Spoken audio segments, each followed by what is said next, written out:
Hello dreamers.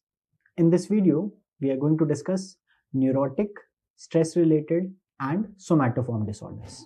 Now, in the newer classifications, that is DSM-5 and ICD-11, all these disorders are discussed under separate diagnosis. But for better understanding, we are going to discuss these disorders together. So what all disorders we'll cover? We'll talk about anxiety disorders, obsessive compulsive and related disorders, trauma and stress related disorders. We'll discuss dissociative disorders, and in the end we'll cover somatic symptom and related disorders. So let us talk about the first group of disorders, which are the anxiety disorders. Now, as the name suggests, in anxiety disorders, patient has predominantly anxiety as the symptom. There is excessive anxiety or anxiety is occurring in situations where generally it would not occur. Now, before discussing, let us understand what is anxiety. Now, every one of us experience anxiety. You have an exam tomorrow, there may be anxiety. Someone has an interview, there may be anxiety. So what is anxiety? Anxiety is a diffuse, unpleasant, it's a vague sense of apprehension or a sense of nervousness. Along with this, there are also physiological symptoms involved. For example, person may complain of sweating, tachycardia, there may be palpitations, there may be tremors. Person may complain of restlessness, chest pain. Then the skin may be cold and clampy, there may be headache, there may be nausea, and so many other symptoms. So this is what is anxiety. Now, also anxiety and fear, again, they also have, they are generally similar in nature, or the symptoms are similar. These are alerting signals, but still there is some difference. So let us understand what is the difference. Anxiety is a response to a threat which is unknown, or something which is internal, or it's a vague threat. Okay, for example, you're preparing for your viva which is going to occur tomorrow. There may be anxiety. So this is anxiety.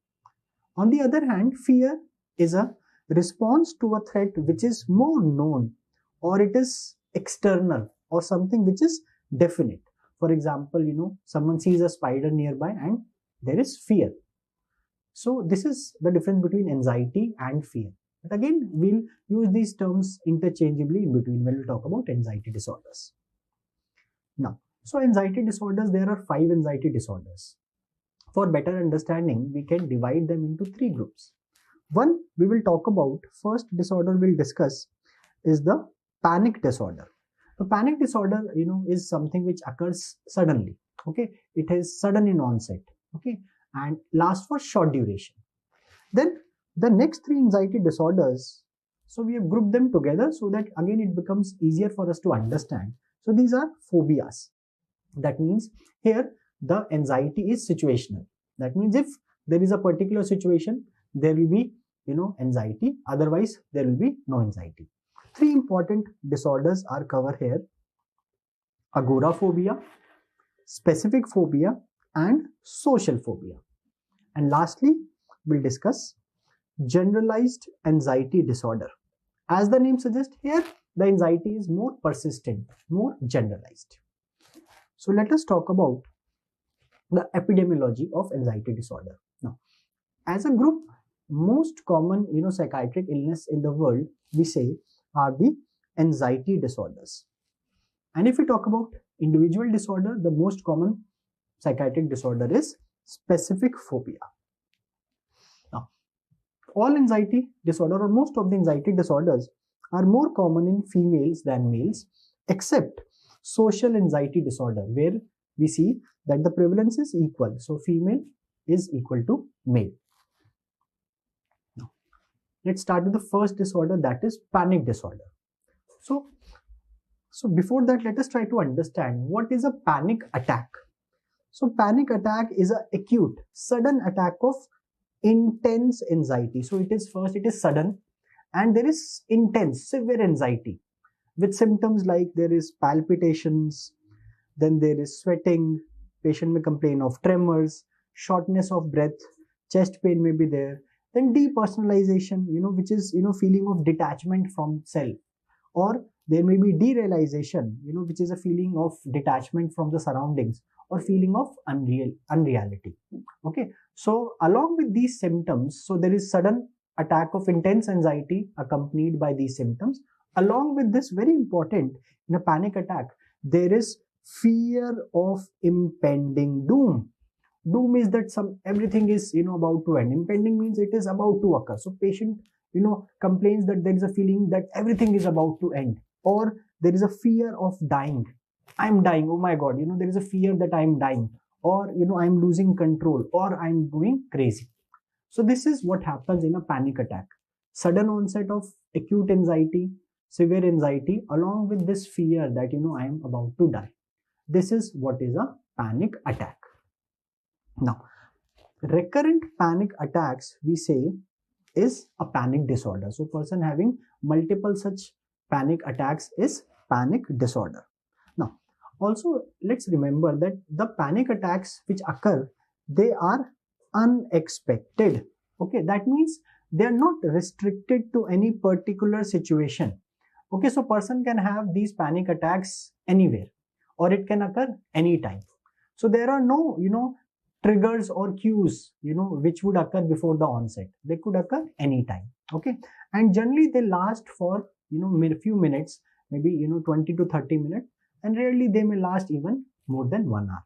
Okay, so there is sudden onset of anxiety. Okay, and which may peak in around 10 minutes, and then the anxiety would decrease and the person may become all well. Okay, so these panic attacks occurring more than 1 month, we say patient has panic disorder. Okay, and in between these attacks, the patient is free from anxiety symptoms. Okay, for example, if you look at this diagram, so patient a patient had an episode of sudden onset of anxiety. Okay, he says when he was at his home. Okay, so it was sudden onset of anxiety, lasted for a few minutes, and the person become all well. Okay, thereafter, after few days, let us say, so patient says after few days, the patient had another similar attack. Patient had another similar attack when he was at his office. Okay, in between, if you see, the patient is all well. So in between, he would say, the person would say that everything he was doing as before. Okay, again, let us say another similar attack occur after few days. Let us say when the person was driving in his car. Okay, so another similar episode occur. Now, if you see in this diagram, you could appreciate, in between the person is becoming all well. There is no anxiety. This is how characteristically a person with panic disorder would come. Now, also, in between, patient may have what is known as anticipatory anxiety. So in between this normal, phase when there is no anxiety, patient may sometimes complain of anticipatory anxiety. That means they may fear that what if next panic attack may occur anytime. Okay, so this is basically, as the name suggests, you can see there is anxiety in anticipation of another attack. Okay, so this may occur in patients with panic disorder. Now, when we talk about epidemiology, as we discussed, again, it is more in females than male, maybe 2 to 3 times more common in females than male, and the mean age of onset is around 25 years. Now, the most common comorbidity or most common comorbid condition with panic disorder. So, many times patient with panic disorder may also have some other psychiatric illness as well. And it is seen that with panic disorder, the most common abnormality or comorbidity is agoraphobia. Again, it's another type of anxiety disorder which we will discuss. Okay. Now, coming to the etiology, so there are certain important neurotransmitters which are implicated for the development of panic disorders like norepinephrine, serotonin, GABA, and also more recently, cholecystokinin has also been implicated in the development of panic disorder. Now, you should also, when a person comes with such symptoms of panic attack, again you should also look for various differential diagnosis because of the presence of somatic symptoms. Many somatic symptoms, as we have discussed, are there, so it must be differentiated from certain physical disorders.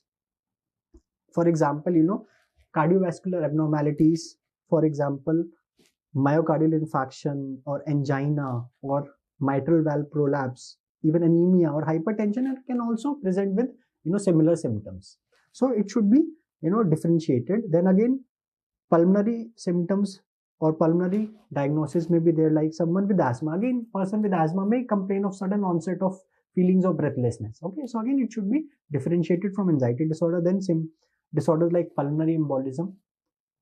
Then CNS disorders, for example, seizure disorder or having, migraine, again may be having similar presentation. And even endocrinal abnormalities like hypothyroidism or pheochromocytoma or hypoglycemia and many other physical disorders may have similar presentation. So you should take care of the differential diagnosis of a panic disorder as well.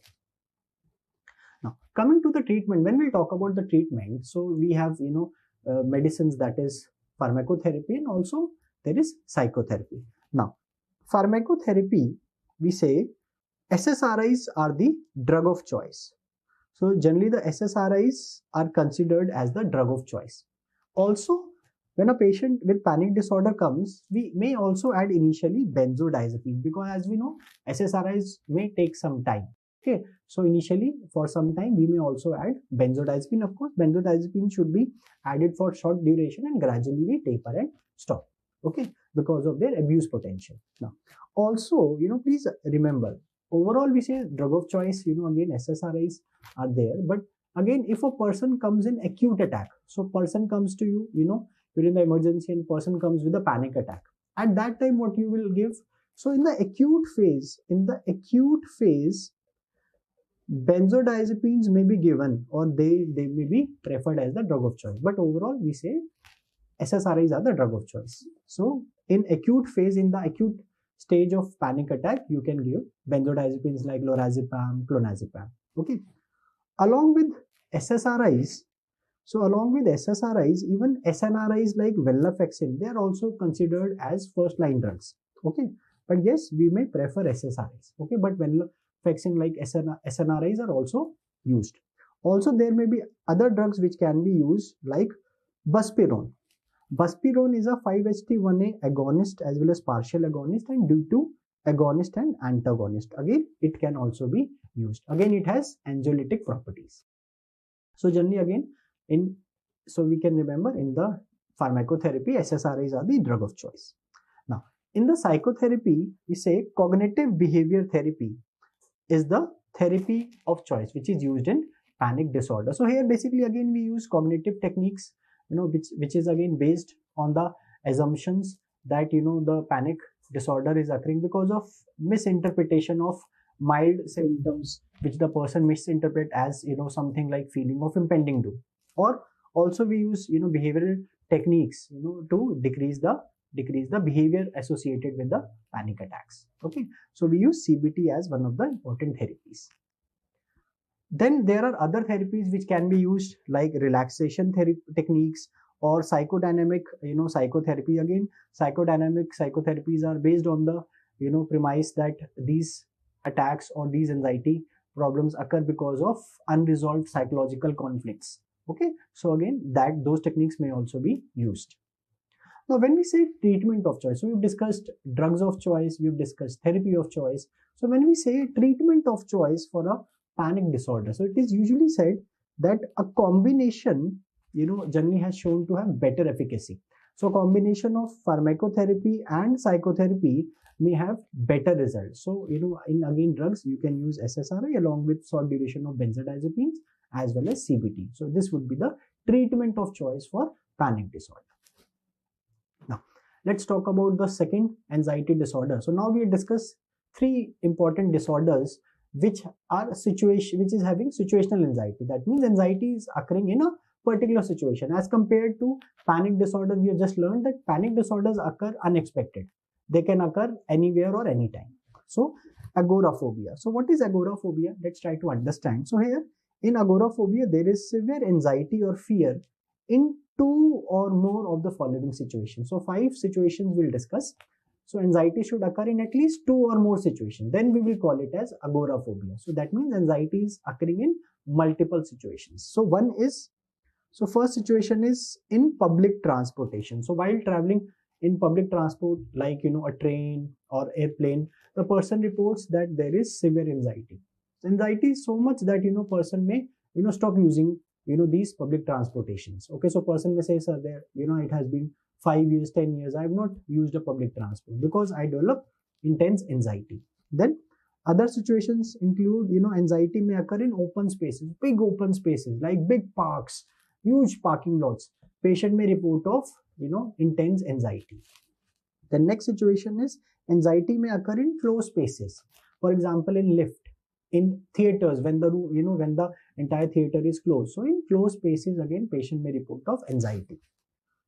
Person may report of anxiety in very crowded places, or when the person is standing in a line. The person report that, I get intense anxiety. And again, lastly, the patient may get anxiety when the person is out of house alone, is traveling alone. Again, the person may report of intense anxiety. So out of these 5 situations, if the patient says that I'm having anxiety in 2 or more of the situation, we say person is having agoraphobia. So what is the concept? Why we have clubbed these specific situations to make a diagnosis of agoraphobia? So the concept is that the person is having fear or anxiety in places from which escape might be difficult. Okay, so in those situations, person is developing anxiety. For example, so person is traveling in public transport. So he's traveling in a train or in a plane, and what if patient feels I develop anxiety? How will I go out? Okay, or if there are big open spaces, nowadays you see parking of big malls, you have to search the way out. Okay, again, if I develop anxiety, how will I escape? Okay, or if I'm in a closed space, I'm in a lift which is moving, how will I go out? Okay, or if I'm in a crowded place or in a lounge, how will I escape? Or if I'm out of the house alone, how will I escape? Who will help me? So this is the concept behind clubbing these situations under one term, that is agoraphobia. Okay, now here sometimes it may be so disabling that it may be so severe that patient may refuse even to leave the house, so and they may become homebound. Okay, so person having anxiety in these situations for more than 6 months, we say that the person is having agoraphobia. Now again, if you're asked most common comorbid psychiatric disorder with agoraphobia. So as we have learned previously, most common comorbidity with panic disorder was agoraphobia, and if we ask vice versa again, for agoraphobia, most common comorbidity is panic disorder. So patient with agoraphobia may also have panic disorder. Okay. Now let's talk about the treatment. Now again, you can understand it like this. So here, when the patient is having anxiety in situations, so which will be more beneficial, therapy or medicines? So generally we say that therapy may have a better role. So let's talk about the psychotherapy. So in the treatment in agoraphobia, psychotherapy again is preferred, and behavior therapies are used. So behavior therapies are used, and one of the most important behavior therapies which is used is systematic desensitization, which was given by Joseph Wolf. Okay, we'll talk about, I'll explain what are these therapies, and we'll talk about the other anxiety disorder, that is specific phobia. So an important therapy, and one of the therapies with good evidence of improvement in agoraphobia is systematic desensitization. So it is one of the therapies which is preferred. Okay, then we have other behavior therapies like therapeutic graded exposure or in vivo exposure, or exposure and response prevention. Then other therapies like flooding, or also known as implosion. Okay, so these are some of the behavior therapies which are used. Then there may be other therapies which may be used. So we can also use cognitive behavior therapy, that is CBT. Then relaxation techniques may also be used, and even psychodynamic psychotherapy may also be used for treatment. But preferred treatment are the behavior therapies like systematic desensitization. Now again, pharmacotherapy may also be used, but again, pharmacotherapy has a limited role and may be used as an adjunct treatment. And again, when we use pharmacotherapy, SSRIs are the treatment of choice. Along with this, again, we can add benzodiazepine as well. Then other drugs, SNRI like venlafaxine, and drugs like buspirone may also be used. Now, third anxiety disorders are specific phobia. Okay, again, it is situational anxiety. Anxiety is occurring in particular situation. So as the name suggests, what is specific phobia? That means it is phobia to something specific. So there is a strong, persistent, irrational fear of an object or situation. Okay, so this fear is again very intense, persistent. It is irrational. It could be to an object, so let us say we are sitting in a classroom, and one of us stand up and say there was a tiny spider in the class, and one of us stand up and say, till the time there is spider, I'll not attend the class. So all of us are sitting comfortably, but one person is perceiving it as a very dangerous situation. So this is what is irrational fear. Suppose a tiger comes in the class, of course all of us will be running around. That is rational fear. So here the situation or the object is not that harmful which the person is perceiving. Okay, and again it can be situation, for example, someone is fearful of height, someone is fearful of water. So it can be object or situation. And if this fear persists for 6 months or more, we say that the person is having specific phobia. So again, there are some common phobias. Again, it's an endless list. Person can have fear to any of certain situations or object. Let us discuss some common phobias. So patient having what is acrophobia? So acrophobia, you can remember acrobats, they perform stunts at such heights. So acrophobia is fear of heights. What is allurophobia? Allurophobia is fear of cats. Then cynophobia. Cynophobia is fear of dogs. For example, someone is so fearful that if the person just knows that there is a dog in that street, the person may just not even go, even if you tell that the dog is inside and it will not harm. Again, the person is very fearful.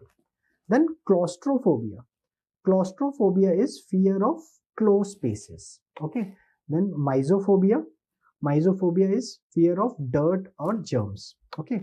Then other phobias include hydrophobia. Again, as the name suggests, person is fearful of water. Person may even avoid going to a pool because person is very fearful, although the depth may be very low. Then thanatophobia. Thanatophobia. If you've seen the movie Avengers, Thanos was the villain. Thanos basically is derived from Greek god of death. So thanatophobia is fear of death. Then nyctophobia. Nyctophobia is fear of dark or night. Okay, again important, it has been asked previously. Then xenophobia. Xenophobia, so in pathology there are xenografts. Okay, so it is basically from another species. So what is xenophobia? It is fear of strangers. And again pyrophobia, as the name suggests, it is fear of fire. Okay, so these are some of the common specific phobias. Okay, a person can have one or even can have multiple phobias as well. Now please try to understand that even this claustrophobia, that is fear of closed spaces. If you remember, even in agoraphobia we have discussed, there was one of the options was fear of closed spaces. So that is why it is very important. So in agoraphobia, if you see, so here it should be two or more situations. Suppose a patient has just fear of using a lift, of closed spaces. Then what diagnosis you will make? Then diagnosis would be specific phobia, because in agoraphobia this fear should be from two or more situations, that is multiple situations. Now in DSM-5 again they have divided this specific phobia into various types. For example, there is animal type, when there is again fear of animals like dog, cat, spider. Then natural environment type, when there is fear of natural things like water or heights. Then blood injection needle type of phobia, where there is basically fear of a needle, so needles or maybe invasive medical procedures. Then situational type, wherein situation like closed spaces or planes, and others, that is other, are included under this category. So these are the types which are given in DSM-5. Now again coming to the treatment, since again it is phobia, so again psychotherapy is the treatment of choice. Psychotherapy, again here psychotherapy important, the behavior therapy which is used in the treatment. And one of the important behavior therapies is systematic desensitization. Systematic desensitization. So let us understand what is systematic desensitization. So again, let us say someone is fearful of cats. Okay, let us say someone is fearful of cats. So what we do in systematic desensitization is, first is we teach the person. So first is we teach the person certain relaxation techniques, like Jacobson progressive muscular relaxation. So we teach the person certain relaxation techniques. Once the patient has learned these techniques, now we make hierarchy. Now we make a hierarchy. So we make a list from the least anxiety provoking situation to the highest anxiety provoking situation. For example, this patient who is fearful of cats, let us say number one, we make a first, least anxiety situation maybe when the person is imagining that there is a cat around. So person has imagined there may be anxiety. Okay. So, but this may be less because this is in the imagination. Second step may be, there is a cat. Let us say we'll tell him that there is a cat on the down floor. He's sitting on the, first floor and there is a cat in the ground floor. So again, since the object is now, in reality, so there may be more anxiety. Now we'll say that the cat is on the same floor. So this again may increase anxiety, and gradually we can say in the end the 10th, highest anxiety situation may be when the cat is sitting on the lap of the person. So we'll make a hierarchy. We make the hierarchy. We've taught the patient relaxation technique, and now what we'll do is we'll move, from the least anxiety situation to the, highest anxiety situation one by one. So the first, step is when the person is having, imagining that there is a cat and he's having anxiety, we'll ask him to use relaxation techniques so that the anxiety at that step will decrease. Once the anxiety is overcome on that step, then we'll move to the second step. Okay, and gradually we will move to the highest step. So this is what is known as, if you see from the name itself, there is systematic, stepwise we are desensitizing the anxiety. So this is what we do in systematic desensitization. Of course, it's not always, a cat you can bring to the clinic, but it is, not always that you can bring all the situations, in front of the patient. Okay. So again, many times we can do even in the imagination. Okay.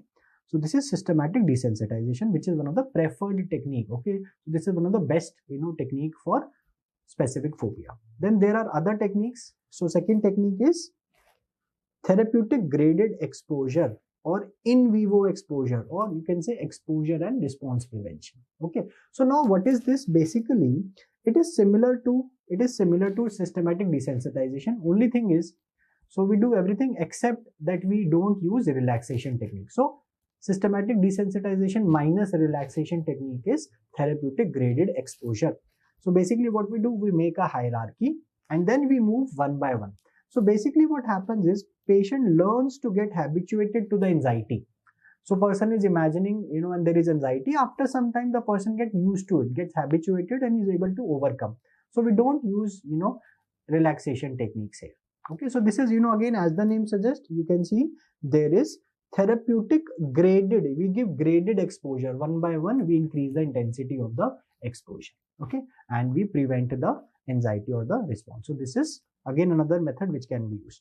Now, another is flooding or implosion. As the name suggests, here what we do is we flood the patient. We basically flood the patient with the stimulus. Okay. So this is basically what happens in flooding. So here what we do, we don't make an hierarchy. The first step only, we give supramaximal stimulus. Okay. So in the start only, we give a high dose of stimulus. For example, in this patient who is having fear of cat, we may just put him in a room full of cats. Okay. So this is flooding. We flood the patient with the stimulus, and patient, again, there will be intense anxiety, which we see gradually may decrease. Okay. Which gradually decreases. So this is flooding, again, not very common thing, but again, that can be used. Then other methods like modeling or participant modeling. Now here the patient learns to overcome his anxiety by imitation. So basically the therapist make contact with the phobic stimulus. For example, the therapist may, bring a cat and may play with the cat, put the cat on the lap. So he's showing the patient. So, and the patient is learning by observing. Okay. So it is demonstrated to the patient, and the patient, through learning, through modeling, person overcomes the anxiety. Okay. So this is another technique which may be used. Okay. Then there are other therapies which may be used, like again, psychodynamic psychotherapy, or, insight oriented therapies. Okay. So again, psychological conflict may be there, because of which the patient has developed these fears, that is taken care. Then hypnosis again can be used. Even family therapy and supportive therapy are some of the therapies which can be used for specific phobias. Now again, pharmacotherapy may also be used as an adjunct treatment. Okay, so SSRIs may be used, and sometimes we can also add benzodiazepines as well. Now next anxiety disorder is the social anxiety disorder or social phobia. As the name suggests, the patient is having fear of social situations, including situations where there is contact or scrutiny with the stranger. Okay, for example, in a conference or in a social gathering or a social function, so person develops anxiety. Okay, now why, but this is slightly different from specific phobia. Okay, why? Because the actual fear is the fear of embarrassing oneself in front of others. Okay, so it's not that per se the patient is having anxiety towards the social situation. The actual anxiety is of the fear of embarrassment. Okay, that that may occur in that particular situation. So person in a social function may fear that what if I'm talking to someone and I spill food on my face, it will embarrass me in front of others.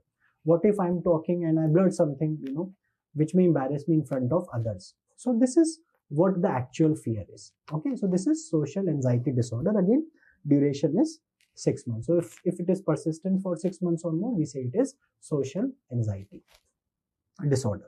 Okay, now again coming to the treatment in social anxiety disorder. Okay, again it is a type of phobia. Here it is seen that yes, drugs also have a good role. So we can use drugs like SSRIs. Okay, so again SSRIs shown to have good result, along with short term of benzodiazepines can be added, and even venlafaxine SNR. Now along with this, beta blockers like propranolol may be added, especially for performance anxiety. Somebody has an interview, or somebody has to give a lecture in front of a lot of people. Okay, in those situations, because again autonomic system is again increased, so beta blockers may also be used during those situations, especially for performance anxiety. And again, in psychotherapy, cognitive behavior therapy has shown to have good result in social anxiety disorders. Okay.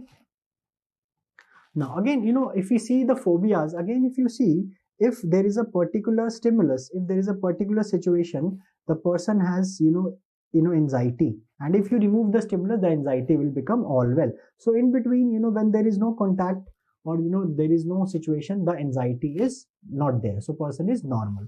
So this is how again phobias may occur. If there is a situation, there will be anxiety, otherwise the person is all well. Now lastly, we'll discuss generalized anxiety disorders, or you can say GAD. Okay, now again, as the name suggests, in generalized anxiety disorder, there is excessive anxiety. Along with this, there are lots of worries. This is again very important. Okay, so along with excessive anxiety, patient has excessive worries about day-to-day things. Now this excessive anxiety again is generalized and persistent, and it is not restricted to any particular situation. Like in phobia, we have seen the anxiety is restricted to certain situations.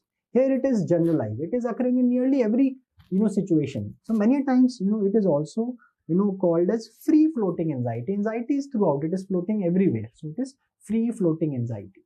Okay, and there are lots of worries. This is again very important. When you see generalized anxiety disorder, again look for these excessive worries.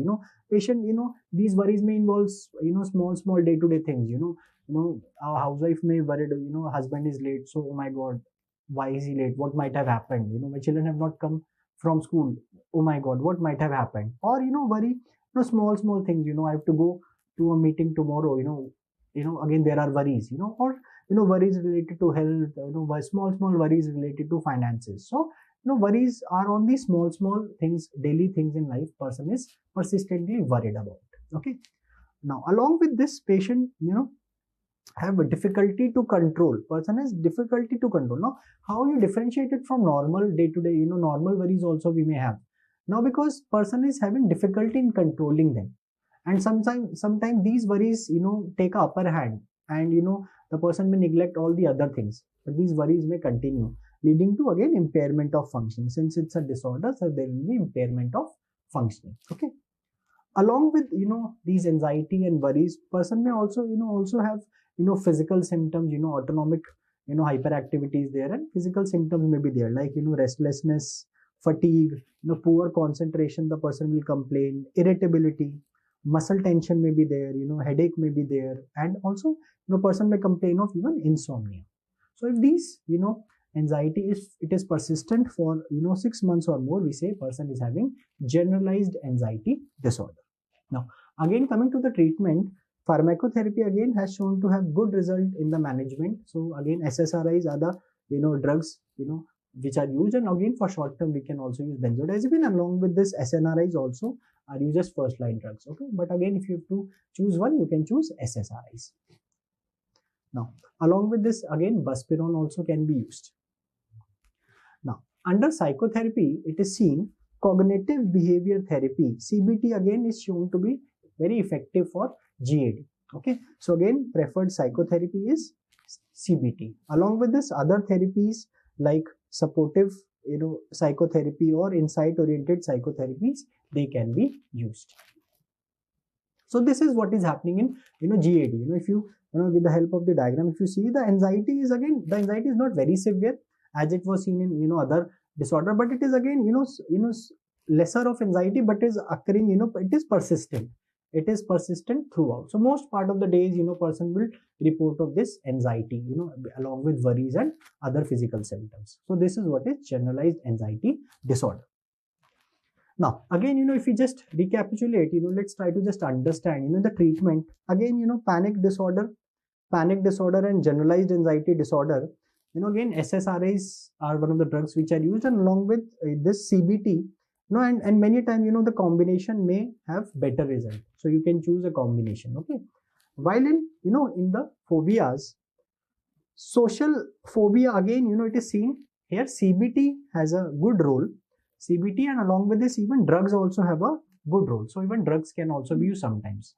And if we compare it with the other phobias, agoraphobia or specific phobia, here we say behavior therapies have a better role.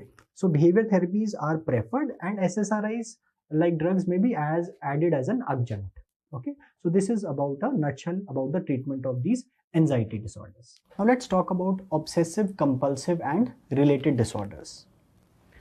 Now DSM-5 has made certain changes, and one of them is that it has included certain similar disorders under this umbrella term of obsessive compulsive and related disorders.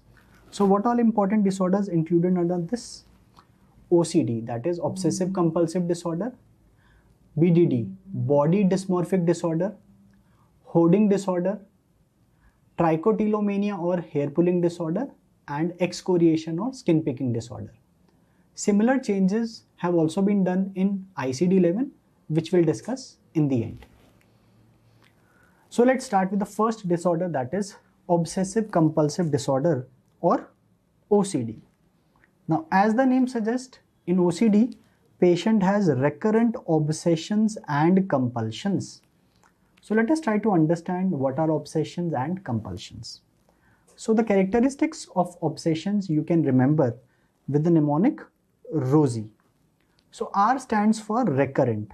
Patient has recurrent and intrusive thoughts, images or impulses. So patient with obsession reports that there are repeated thoughts which are occurring in the mind, or repeated mental images which are occurring in the mind, or certain impulses or urges are occurring repeatedly in the mind. So they are very repetitive. They may occur for hours and hours, and person does not consider them as pleasurable. O stands for patient's own. So patient acknowledges that these are his own mind's thoughts or images or impulses, and they are not imposed by others. Like for example, in thought insertion, person experiences that someone is inserting thoughts in the mind. Here the patient acknowledges them as his own. Then person also acknowledges them to be senseless. The person recognizes that these are not making any sense. They are irrational. Again, this differentiates it from delusion, where the person in delusion does not consider the beliefs to be irrational or senseless. And lastly, the person wants to get rid of these repetitive thoughts or images or impulses. He wants to suppress them. He even tries. But these are irresistible. He's not able to stop them. So this is how we define an obsession. So let us take an example. For example, a patient is having repetitive recurrent thoughts that his hands are dirty. So these are recurrent thoughts which are occurring multiple times, or maybe for hours and hours in a day. Patient acknowledges that these are his own thoughts and also acknowledges them to be senseless. He says, I know these are not making any sense because my hands are clean. I washed them, few minutes back. And he wants to get rid of these thoughts. He even tries to distract himself, but he is not able to. So these are irresistible. So this is a classical example of obsession of contamination.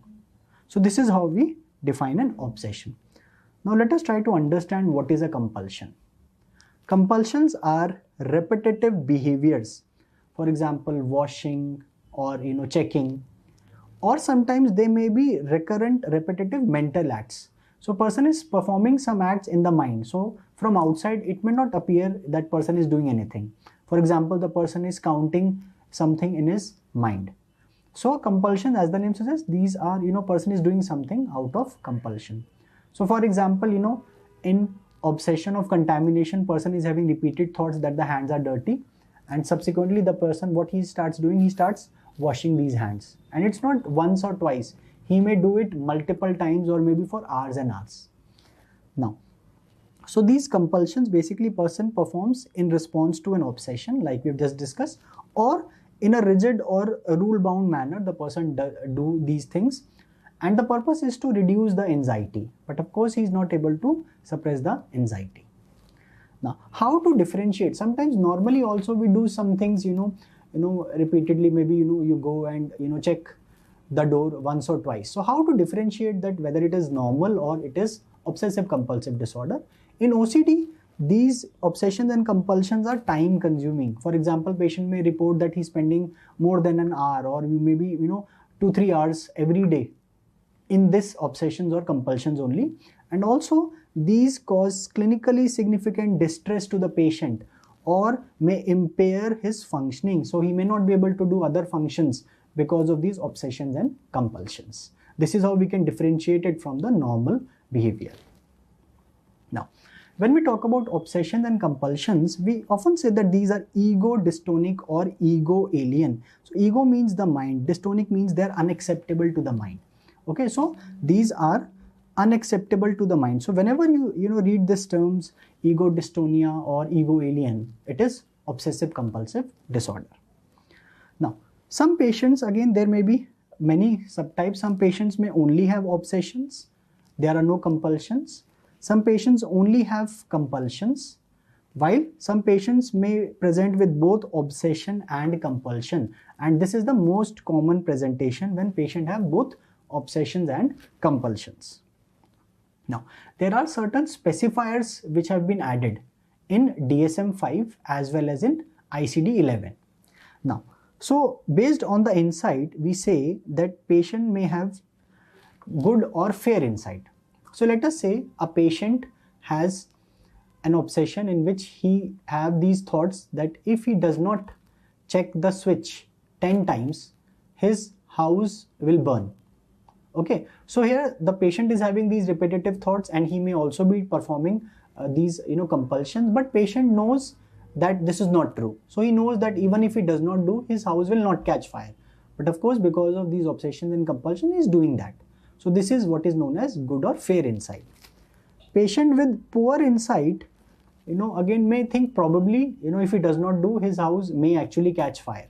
So this is again poor insight. While in patients with absent insight, or it may be, like a delusional belief, he is convinced that if he does not do that, his house will definitely catch fire. Okay, and absent insight are generally less seen. Also, it is seen that poorer insight, for example, poor insight or absent insight is associated with poor long-term prognosis or outcome. Okay, so the poorer the insight, the poorer the outcome or prognosis.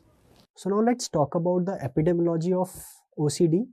Lifetime prevalence of OCD is 2 to 3%. In terms of prevalence in females and males, it is seen more in females than male. Okay, so it is seen more in females than males, and in adolescents it is seen males maybe more, it is seen in more in males than females. So this is about the epidemiology of OCD. In the clinical scenarios, when the patient comes to us, there we may find that males and females may be equal, but we see in the community studies it is seen that it is more in females than males. Most common comorbidity with OCD, or the most common psychiatric disorder which is seen with OCD, is depression. And also comorbid depression again is associated with poor outcome or poor prognosis. Now let's talk about the etiology. One of the important etiological factors are the neurotransmitters. Again, serotonin is an important neurotransmitter implicated in OCD, and there is a serotonin hypothesis for OCD, that there is serotonin dysregulation in patients with OCD. Other neurotransmitters have also been implicated, like norepinephrine, but there are less evidence now that norepinephrine may be an important neurotransmitter involved. Recently, dopamine has been shown to be having involvement in the development of OCD. And also, when we talk about the treatment, we use dopamine antagonist as augmenting agent. Okay, so dopamine role may be now more in the development of OCD. Now, then neuroanatomical model of OCD. Certain neuroanatomical areas have been implicated in the development of OCD. A very important circuit, which is the corticostriatal thalamic cortical circuit, or the CSTC circuit, has been implicated in the development of OCD. So what is this circuit? The circuit starts from the prefrontal cortex, especially the orbitofrontal cortex, and goes to the striatum, that is the caudate, then it goes to the thalamus, again back to the cortex. So this is corticostriatal thalamico-cortical circuit. It is seen that there is dysfunction in this circuit, which may lead to development of OCD. Also in OCD, there is bilaterally smaller caudate seen in patients. Okay, so again, caudate is an important neuroanatomical area in OCD. Again, when we talk about treatment, we'll use this knowledge in the treatment, we'll discuss. Now, in some cases, especially in children, OCD may be precipitated by group A beta hemolytic streptococcal infection. Okay, so patient, especially children, may report that before the onset of OCD there was fever or sore throat. So there was group A beta hemolytic streptococcal infection. So what is the hypothesis behind this? It is said that the infection with this group A beta hemolytic streptococci, it led to autoimmune antibodies towards the basal ganglia, which lead to development of OCD and even tics. Even tics have also been associated, so tics may also develop. This is what is known as PANDAS. So what is PANDAS? PANDAS is pediatric autoimmune neuropsychiatric disorders associated with streptococcus infection. So again, the name is telling you it is occurring in pediatric age group. Again, autoimmune antibodies are produced, okay, and which is leading to neuropsychiatric manifestations like OCD and tics, okay, after streptococcal infection. Okay. Now, let us talk about certain major symptom patterns which are seen clinically. First and the most common pattern of presentation is contamination and cleansing or washing. So this is the most common pattern of presentation in which person is having obsession of contamination. So person has repeated thoughts that his hands, his body or things around are dirty, okay, and it is followed by compulsive behavior like washing. Or the person may also avoid assumably contaminated areas. So person may avoid touching things, touching the doorknob. So this is the most common pattern of presentation. Then second pattern of presentation is the pathological doubt or checking. This is the second most common pattern. Okay. Now here what happens is patient has obsessive or pathological doubts. Okay. So for example, the person goes outside the room and there are doubts that whether I have switched off the light or not, or whether I have bolted the door or not. So again in obsession, again patient knows, patient says that sir, I remember I switched off the light. So these thoughts are senseless, but they are occurring again and again, and subsequently what the person do? The person goes and check. So person goes, check the light, come back, and again may go and check the light. So there will be compulsive checking. This is the second most common pattern of presentation. Then third is intrusive or forbidden thoughts. So patient get intrusive, obsessive, thoughts may occur, and there may not be any observable compulsion, though sometimes patient may indulge in mental compulsions. Now these intrusive thoughts, may be related to sexual or aggressive thoughts. So patient may have, aggressive thoughts. So patient may have repeated thoughts, or I'm getting a repeated thought that I should, slap the person standing in front of me. But sir, I don't want to do this. So these are senseless thoughts, but person is having such thoughts repeatedly. So they may be related to aggression, or they may also be related to some sexual thoughts. So person say, might say that, I'm getting repeated sexual thoughts of touching the opposite gender inappropriately. Again, the person says, sir, these are my own thoughts, but I don't want to do them. These are senseless. These are not making any sense, but patient may get these thoughts repeatedly. So these are intrusive or forbidden thoughts which may be seen. The next presentation is symmetry or ordering. So as the name suggests, patient, has a need for symmetry or precision, that everything should be in precision. So patient would have repeated thoughts that my book should be arranged in symmetry, my table should be, arranged symmetrically, my clothes in the cabinet should be arranged symmetrically. And subsequently what the person, after that starts doing, so there is a compulsion of symmetry. The person starts arranging things in symmetry, which generally would lead to compulsion of slowness. So here you will see that patient perform, certain tasks very slowly. Patient may take a lot of time. So this is symmetry or ordering. So these are some common clinical presentations. Okay, and again, patient may take hours to complete certain tasks. Very interestingly, sometimes patient may report that patient is eating a meal and the person is cutting every piece in equal size. So patient may take a lot of time. Or for example, while shaving the face, the person says the person is taking, because he wants to do everything with precision, may take a lot of time and may also result in a lot of cuts or bruises. Okay, so again, these are symmetry or ordering. Now then there are certain other symptoms like magical thinking. Now in magical thinking, what happens is patient believe that their thought about an event can cause the event to occur in the physical world. So anything they think about, that will occur in the physical world. Okay, for example, the person is watching a movie, and anytime a particular actor comes in front of the screen, the person has this thought that I have to pinch my ear, and if I don't do this, something bad will happen to my family member. So this is magical thinking. So person thinks that by doing certain things, it can lead to certain implications, or certain things can happen in the physical world. This is magical thinking. Now when we talk about individually, the most common obsessions, so the most common obsession is obsession of contamination. So this is the most common. Also you should know, second most common obsession is obsession of doubts or pathological doubts.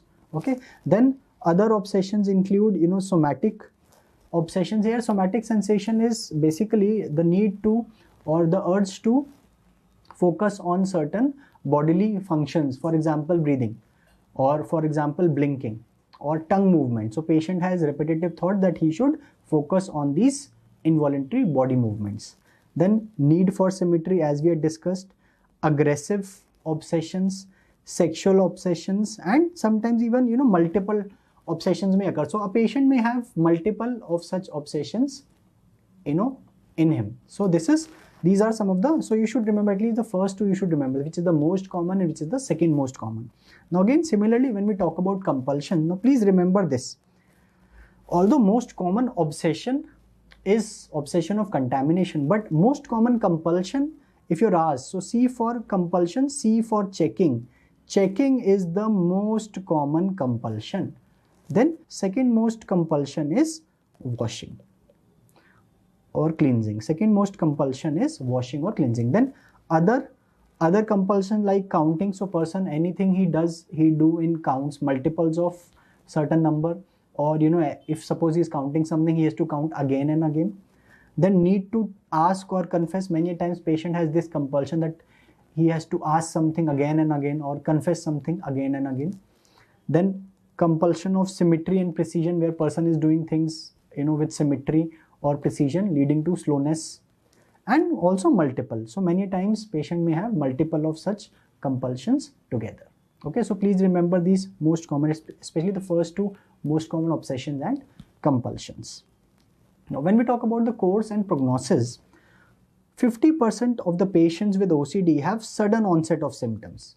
Okay, so suddenly, in few days the symptoms may occur, and generally when we talk about the course, it generally is chronic. Okay, the course is usually chronic.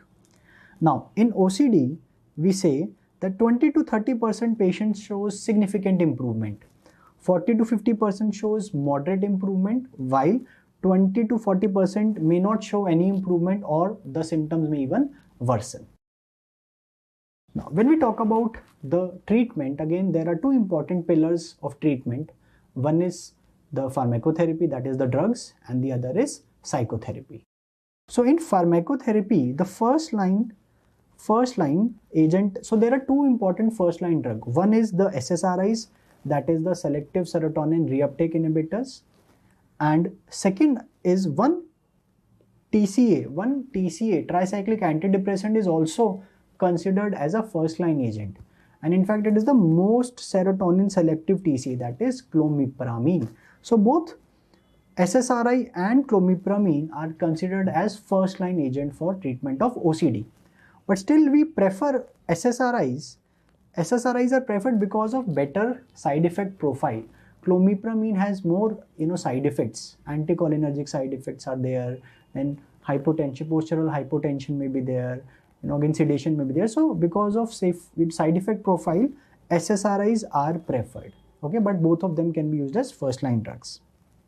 Now, generally duration, when we say, so a patient, again, when we talk about the treatment, medicines generally take longer time to, for the onset of action, and generally when the patient has shown improvement, we say the treatment should be continued for at least 1 to 2 years. The treatment should be continued. Now, along with this, sometimes we also use certain augmenting agents.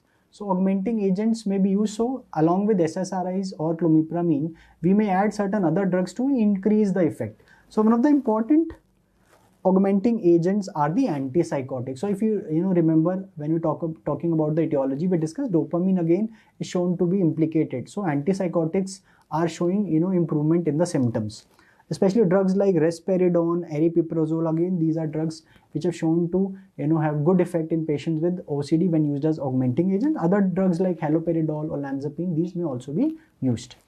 Now, along with this, other agents can also be used like valproate, lithium, carbamazepine, lamotrigine. These are these are mood stabilizers which can be also used, and also drugs SNRIs like venlafaxine again can also be used.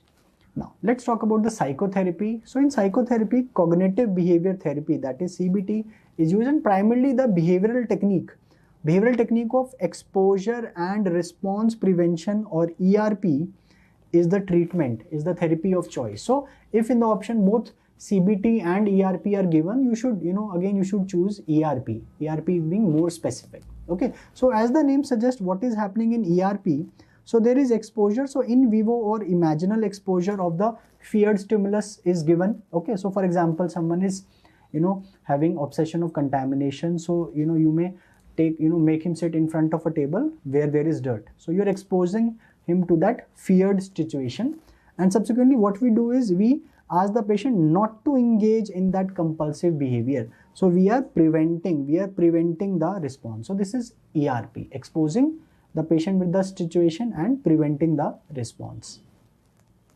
Now, along with this, there are other therapies like desensitization, thought stopping. Thought stopping is basically used especially when the patient is only having obsessions. Okay, so when the person has obsessive thought, we ask the patient to say stop in his mind, or whenever the thought occur, he can just pinch his skin and just say stop. So thought stopping is more for only obsession. Then other therapies like flooding, aversive conditioning, even psychodynamic psychotherapy may be used, in which we try to, deal with the insight, or that the unconscious conflict which led to the development of OCD, that is, again discussed, and even in family therapies may be used. So these are some of the important psychotherapies which are used in OCD. Now, when we talk about, so we talked about drug of choice. If I ask you, it is SSRI. Therapy of choice, it is ERP. So when we talk about treatment of choice, when we say what is the treatment of choice of OCD, we say a combination. So combination of pharmacotherapy and psychotherapy have shown to have better results. So treatment of choice is the combination. So you can combine SSRIs with the ERP. Now also, clinical guidelines, they indicate that we can, start with one of them, either the psychotherapy or we can start with the drugs. Now, especially, if the patient is young, you can start with therapy. And if, the symptoms are more severe, or if suppose there is comorbid depression, then you can go for pharmacotherapy. Okay. So again, these are certain specific situations where you may consider one over the other. Now, other somatic therapies have also been, now being used, especially for extreme cases, that are treatment resistant. Patient is not showing improvement on drugs, on therapy, and the symptoms have now been chronically present. In those, we can use other therapies like electroconvulsive therapy, so ECT, and even psychosurgeries. These can be considered. Okay, so generally we prefer that ECT may be considered before the psychosurgery. Okay, so even other somatic therapies like deep brain stimulation and transcranial magnetic stimulation, they again have been, in studies they've been tried, but again we don't have sufficient data, for their clinical use. But yes, ECT or psychosurgery especially, they are still used. So what are these psychosurgical procedures? So basically, these are certain lesion procedures. Okay, so as we had discussed in the etiology, we have seen that there are certain specific neuroanatomical areas which are implicated for the development of OCD. So we target those areas. So some of the named surgical procedures are, one is subcaudate tractotomy. Subcaudate tractotomy, so basically targets substantia innominata, which is inferior to the head of caudate nucleus. So the name is telling you, so it is subcaudate. Okay, so we target, below the caudate nucleus, and basically the target is the white matter tracts which connect the orbitofrontocortex and the subcortical structures. So tractotomy, so we are targeting these white matter tracts, and as we had discussed, this orbitofrontocortex, these subcortical structures are implicated in the development of OCD. So this is subcaudate tractotomy. Another is anterior cingulotomy, and again, as the name suggests, here the target is anterior cingulate cortex. Then there is limbic leucotomy. Limbic leucotomy, again, it targets both the areas which we have discussed in subcaudate tractotomy as well as anterior cingulotomy. Lastly, another procedure is anterior capsulotomy or gamma knife capsulotomy. So here we can also use gamma knife. Okay, again, as the name suggests, what area we are targeting? We are targeting the anterior limb of the internal capsule. So it is capsulotomy. Okay, so these are some important psychosurgical procedures.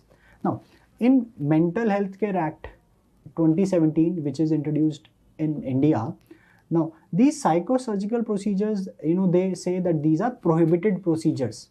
But yes, you can do that after taking consent with the patient, and also after taking consent from the state mental review board. Okay, so then you can perform them. Now, second disorder under obsessive compulsive and related disorder is body dysmorphic disorder. Now, what is body dysmorphic disorder? Here the patient is having preoccupation with a perceived defect or flaw in the physical appearance. So patient have, these preoccupation that something is abnormal in my appearance. Okay, so again, it's a preoccupation, like these are repetitive thoughts which are occurring. So as the even, from the name you can remember, patient is having, so body dysmorphic, that something is, dys means abnormal, something is abnormal in the morphology of my body. So this is body dysmorphic disorder. Now, this results in range of mental acts or behaviors which the patient may start indulging in. For example, the person may start comparing themselves with others, that other is having a, for example, a patient may have these preoccupation that my nose is large, so the person may start comparing it with others, that my nose is large as compared to the other people. Or the person may keep on checking himself, may spend a lot of time checking in front of the mirror, or try to camouflage the perceived flaw. So person may try to cover up, like maybe with makeup, try to cover up the perceived flaws. Now the most common area of concern are the face and head. So the most commonly it is hair, and second most common is the nose. So in nose, the shape of the nose, the patient may say that shape is abnormal or the size is large or small. Okay, and it may be related to skin or it can be related to any other body structure. Now one of the important differential diagnosis of this is, so in the basic we have discussed, there is delusional dysmorphophobia. So in delusional dysmorphophobia, again patient has this delusional belief that something is abnormal in his body. So in delusional dysmorphophobia, it's a delusional disorder where the patient is totally convinced. This thought is up to a level of delusion. While in body dysmorphic disorder, it is a preoccupation. It is not so strongly held. So sometimes the patient may identify, yes, it may not be, what I'm thinking may not be right. While in delusional disorder, the patient is totally convinced. So this differentiates the two. Now, the most common comorbidity again with body dysmorphic disorder is depression, as we had discussed in OCD. Now, patients with BDD, they may seek plastic surgeons for correction of their, perceived, defects. With, they may have unrealistic expectation that after the surgery it may get corrected. But please be careful, even after surgery, because the problem is, it's somewhere else. Problem is in the mind. So again, patient even after surgery may continue to have those thoughts. Okay, so again, it is very important, especially if we do such surgery. Before that, you should rule out such disorders like body dysmorphic disorder, because patient may later on may sue, or may say that it is my defect is still there. Okay, so this is again important. So many a time these patients will go to multiple plastic surgeons or maybe even dermatologists for correction of their defects. Now when we talk about the treatment, again we can treat it with pharmacotherapy, again SSRI, selective serotonin reuptake inhibitors, are the drugs, and psychotherapy, CBT may be used. Now third disorder under this are hoarding disorder. So what is hoarding? Hoarding means to collect. So what is hoarding disorder? It is acquiring and difficulty in discarding things of little or no value. So people keep on collecting, keep on acquiring things, for example, newspapers, magazines, and they don't discard. These items. So much so that it leads to cluttering. If you go and visit them, maybe the entire room may be full of those things. There may be so much cluttering that there may not be adequate place to sit, and causing significant distress and impairment of functioning. So it may cause eating difficulty. They may not have proper place to eat, proper place to sleep, and sometimes even safety concerns, injuries may occur because of so much cluttering. Okay, so this is hoarding disorder. Again, the act of collecting these things is basically driven by the fear of losing something important. So they may fear that what if it is something important, if I discard, and I will lose something which is important. Okay, although these are of very little value, or they have a distorted emotional attachment to that item. Okay, so person may say the person may be collecting all the books of school and college, and may have that distorted feeling that I have a attachment with these items. Okay, so these may be the reasons why the person is collecting and hoarding these things. And common hoarded items include newspapers, mails, magazines, books, clothes, old clothes, etc. So these things the person may be collecting, leading to a lot of cluttering. Now previously this hoarding disorder was considered as a subtype of OCD, but now it has been made into a separate diagnosis both in DSM-5 as well as ICD-11. And the most common comorbidity with hoarding disorder is OCD. So you can remember hoarding disorder was previously a part of OCD. Okay, and the most common comorbidity now when we see hoarding disorder is OCD. Now again, one important point you should remember is that a treatment, they are difficult to treat. So hoarding disorder, it is seen that generally the patient may not show good response with treatment. And when we treat, generally psychotherapy is the treatment, which is seen to be, somewhat effective, okay, like CBT. But again, so out of all the therapies, out of all the treatment modalities, CBT is effective, but still, you should remember that hoarding disorder is difficult to treat. So there was once a question asked that, ERP, exposure and response prevention, in which of the following it may be least effective? And the options, let us say the options were washing, checking, symmetry, and hoarding. So again, hoarding would be the answer. Okay, so hoarding is difficult to treat. Pharmacotherapy has, again, equivocal results again, but if we can use SSRIs.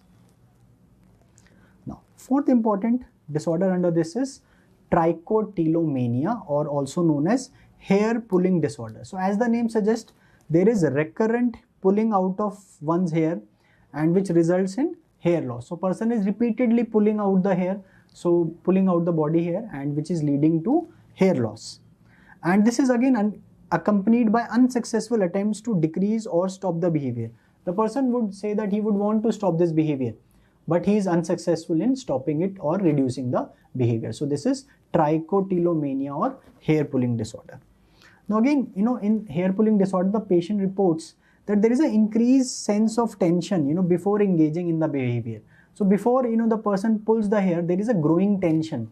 And subsequently, after pulling the hair, there is a sense of slight release of that tension after performing that act. Now, all the areas of the body may be affected, but the most common is the scalp. Okay, but of course, any other, body hair may be affected, like, eyebrows, eyelashes, even, hair from the armpit, or even the pubic hair. Any part of the body may be affected.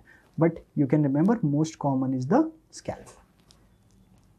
Now, hair loss, again, when we talk about trichotillomania, the hair loss appears short, broken strands, and there, these are short, broken strand here near the long, healthy hair. Why? And there is no, associated abnormality in the skin or the scalp. Okay, and this differentiate it from, alopecia due to other medical or dermatological condition. Also, if you see, in hair, the margins may be very irregular. That hair loss patch may be very irregular, while in conditions, alopecia with due to some medical or dermatological illness, it may usually be of regular margin. So even just by looking clinically also, sometimes you can differentiate that whether it is because of some medical condition or whether it is because of some manually pulling the hair. And sometimes, biopsy may be required to distinguish it from alopecia areata or tinea capitis. Okay, so again, you should, because many times such patients, usually go to a dermatologist first, and then they may be referred to the psychiatrist. Now, hair plucking may be followed by, sometimes after plucking the hair, the person may just, swallow the hair, or there may be trichophagy, okay, which may lead to certain complications, like there may be trichobizoid. So, again, a surgeon may perform surgery and may, take out, a mass of hair from the stomach, or other part of the gut. Okay, or there may be malnutrition, or it may also lead to intestinal obstructions. Now again, when we talk about the treatment, one is pharmacotherapy. In pharmacotherapy, N-acetylcysteine, that is a glutamatergic modulator. So it modulates glutamate, has shown to have good results, especially in the adults trichotillomania. And of course, we can also use SSRIs. Now, in the therapy, CBT is used, and one specific technique of CBT, that is habit reversal therapy, HRT, is used. So what we do in HRT basically is, first is there is awareness training that, person is pulling the hair, and then we give some antagonizing task to the person, so that, rather than, pulling the hair, doing this action, just try, maybe you can pick up something from the floor.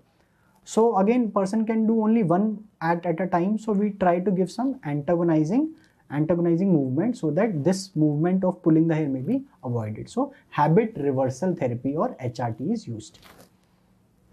Now last is the excoriation or skin picking disorder. Now what here is occurring is, as the name suggests, there is recurrent picking of one's own skin. So person is picking one's own skin, and what it is leading to, it is leading to skin lesions. And again, these are accompanied by unsuccessful attempts to decrease or stop this behavior. Person would want to stop it, reduce it, but he is not able to. So this is excoriation or skin picking disorder. Again, in skin picking disorder, there is an increasing sense of tension, before engaging in that behavior. So person reports that, there is a growing tension, and after picking the skin, there is a release of this tension. Now, most common area involved in excoriation disorder is the face, but other areas like hands, fingers, arms, leg, they may be, or other areas may be involved. Now, again, it should be differentiated from factitious dermatitis or dermatitis artifacta, where the person is, they pick the skin as a type of self-inflicted injury. This is not occurring because of repeated, thoughts of pulling the skin, but they just want to inflict injury. Okay. So again, if you look at the morphology, it is often bizarre and generally linear, and they may also have clear-cut edges in factitious dermatitis. Also, there is presence of healthy, unaffected skin adjacent to the very horrific looking skin, which is a clue towards this diagnosis. So this is how sometimes just by looking. So in factitious dermatitis, if this is the skin area, so these may be the lesions, and in between you may see very normal skin. Okay, normal skin. So this is how sometimes clinically you can differentiate it from excoriation disorder. But of course, taking a detailed history may also help. Now coming to treatment again, treatment is difficult, but when we treat, again we use drugs like SSRIs, and we use therapy like habit reversal therapy for excoriation disorder. Now, when we talk about ICD-11, so just like DSM-5, ICD-11 has also introduced this term, which was not there, previously in ICD-10. So this is in ICD-11, obsessive compulsive or related disorder. So it is similar to what DSM-5 has done, but there are certain changes, certain differences. So again, it includes disorder like OCD, body dysmorphic disorder, and hoarding disorder. Now, it has included trichotillomania and excoriation disorder under one category of body focused repetitive behavior disorder. So again, this is important. So trichotillomania and excoriation disorder under ICD-11 have been kept under this diagnosis of body focused repetitive behavior disorder. Then it has also introduced a new term, that is olfactory reference syndrome, and even hypochondriasis. Hypochondriasis is also being put under this category by ICD-11. So what is hypochondriasis? Hypochondriasis is basically person is having preoccupation that person is having some serious illness, which we will discuss later on when we'll talk about somatic related disorders. Okay. Now, so in body focused repetitive behavioral disorder, what is happening is there is a recurrent and habitual action directed at the integuments like hair pulling, skin picking, or even lip biting, and which is accompanied by unsuccessful attempts to stop or reduce it. Okay, and which leads to again dermatological sequelae. Okay, like hair loss is there, and skin lesion or lip abrasions may be there. So we have already discussed trichotillomania and excoriation disorder. Now, again, important interesting disorder which is included here is the olfactory reference syndrome. So what is olfactory reference syndrome? Here the person has preoccupation with the belief that one is emitting some foul body odor or breath that is either unnoticeable or is slightly noticeable to the other people. So patient has this belief that I am emitting some bad smell, some foul smell, or from my breath, which either other people are able to slightly notice or they're not able to notice. So this is a belief. It's not that he's smelling something, it is a preoccupation, it's a belief. And patient feels self-conscious and often behave that people are taking notice, or they are talking about that odor. Okay, so person may repeatedly check the odor, or may try to camouflage it, or may even avoid social situations. So this is olfactory reference syndrome. Now again, it is seen, predominantly in males, it is seen, and a lot of time it is seen in single persons. Okay. Now DSM-5 includes this olfactory reference syndrome under the other specified obsessive compulsive and related disorders. Now let us discuss trauma and stressor related disorders. So as the name suggests, for the development of these disorders, there should be some form of exposure to some stress or trauma. That means these disorders would not have occurred without experiencing that stressor or trauma. Now, for a better understanding, let us divide the trauma or stressor into two categories. One is when it is a major life-threatening event, that means it is a very serious form of stressor or trauma. And on the other hand, the other category is when the trauma is a mild to moderate routine event, which we may encounter frequently.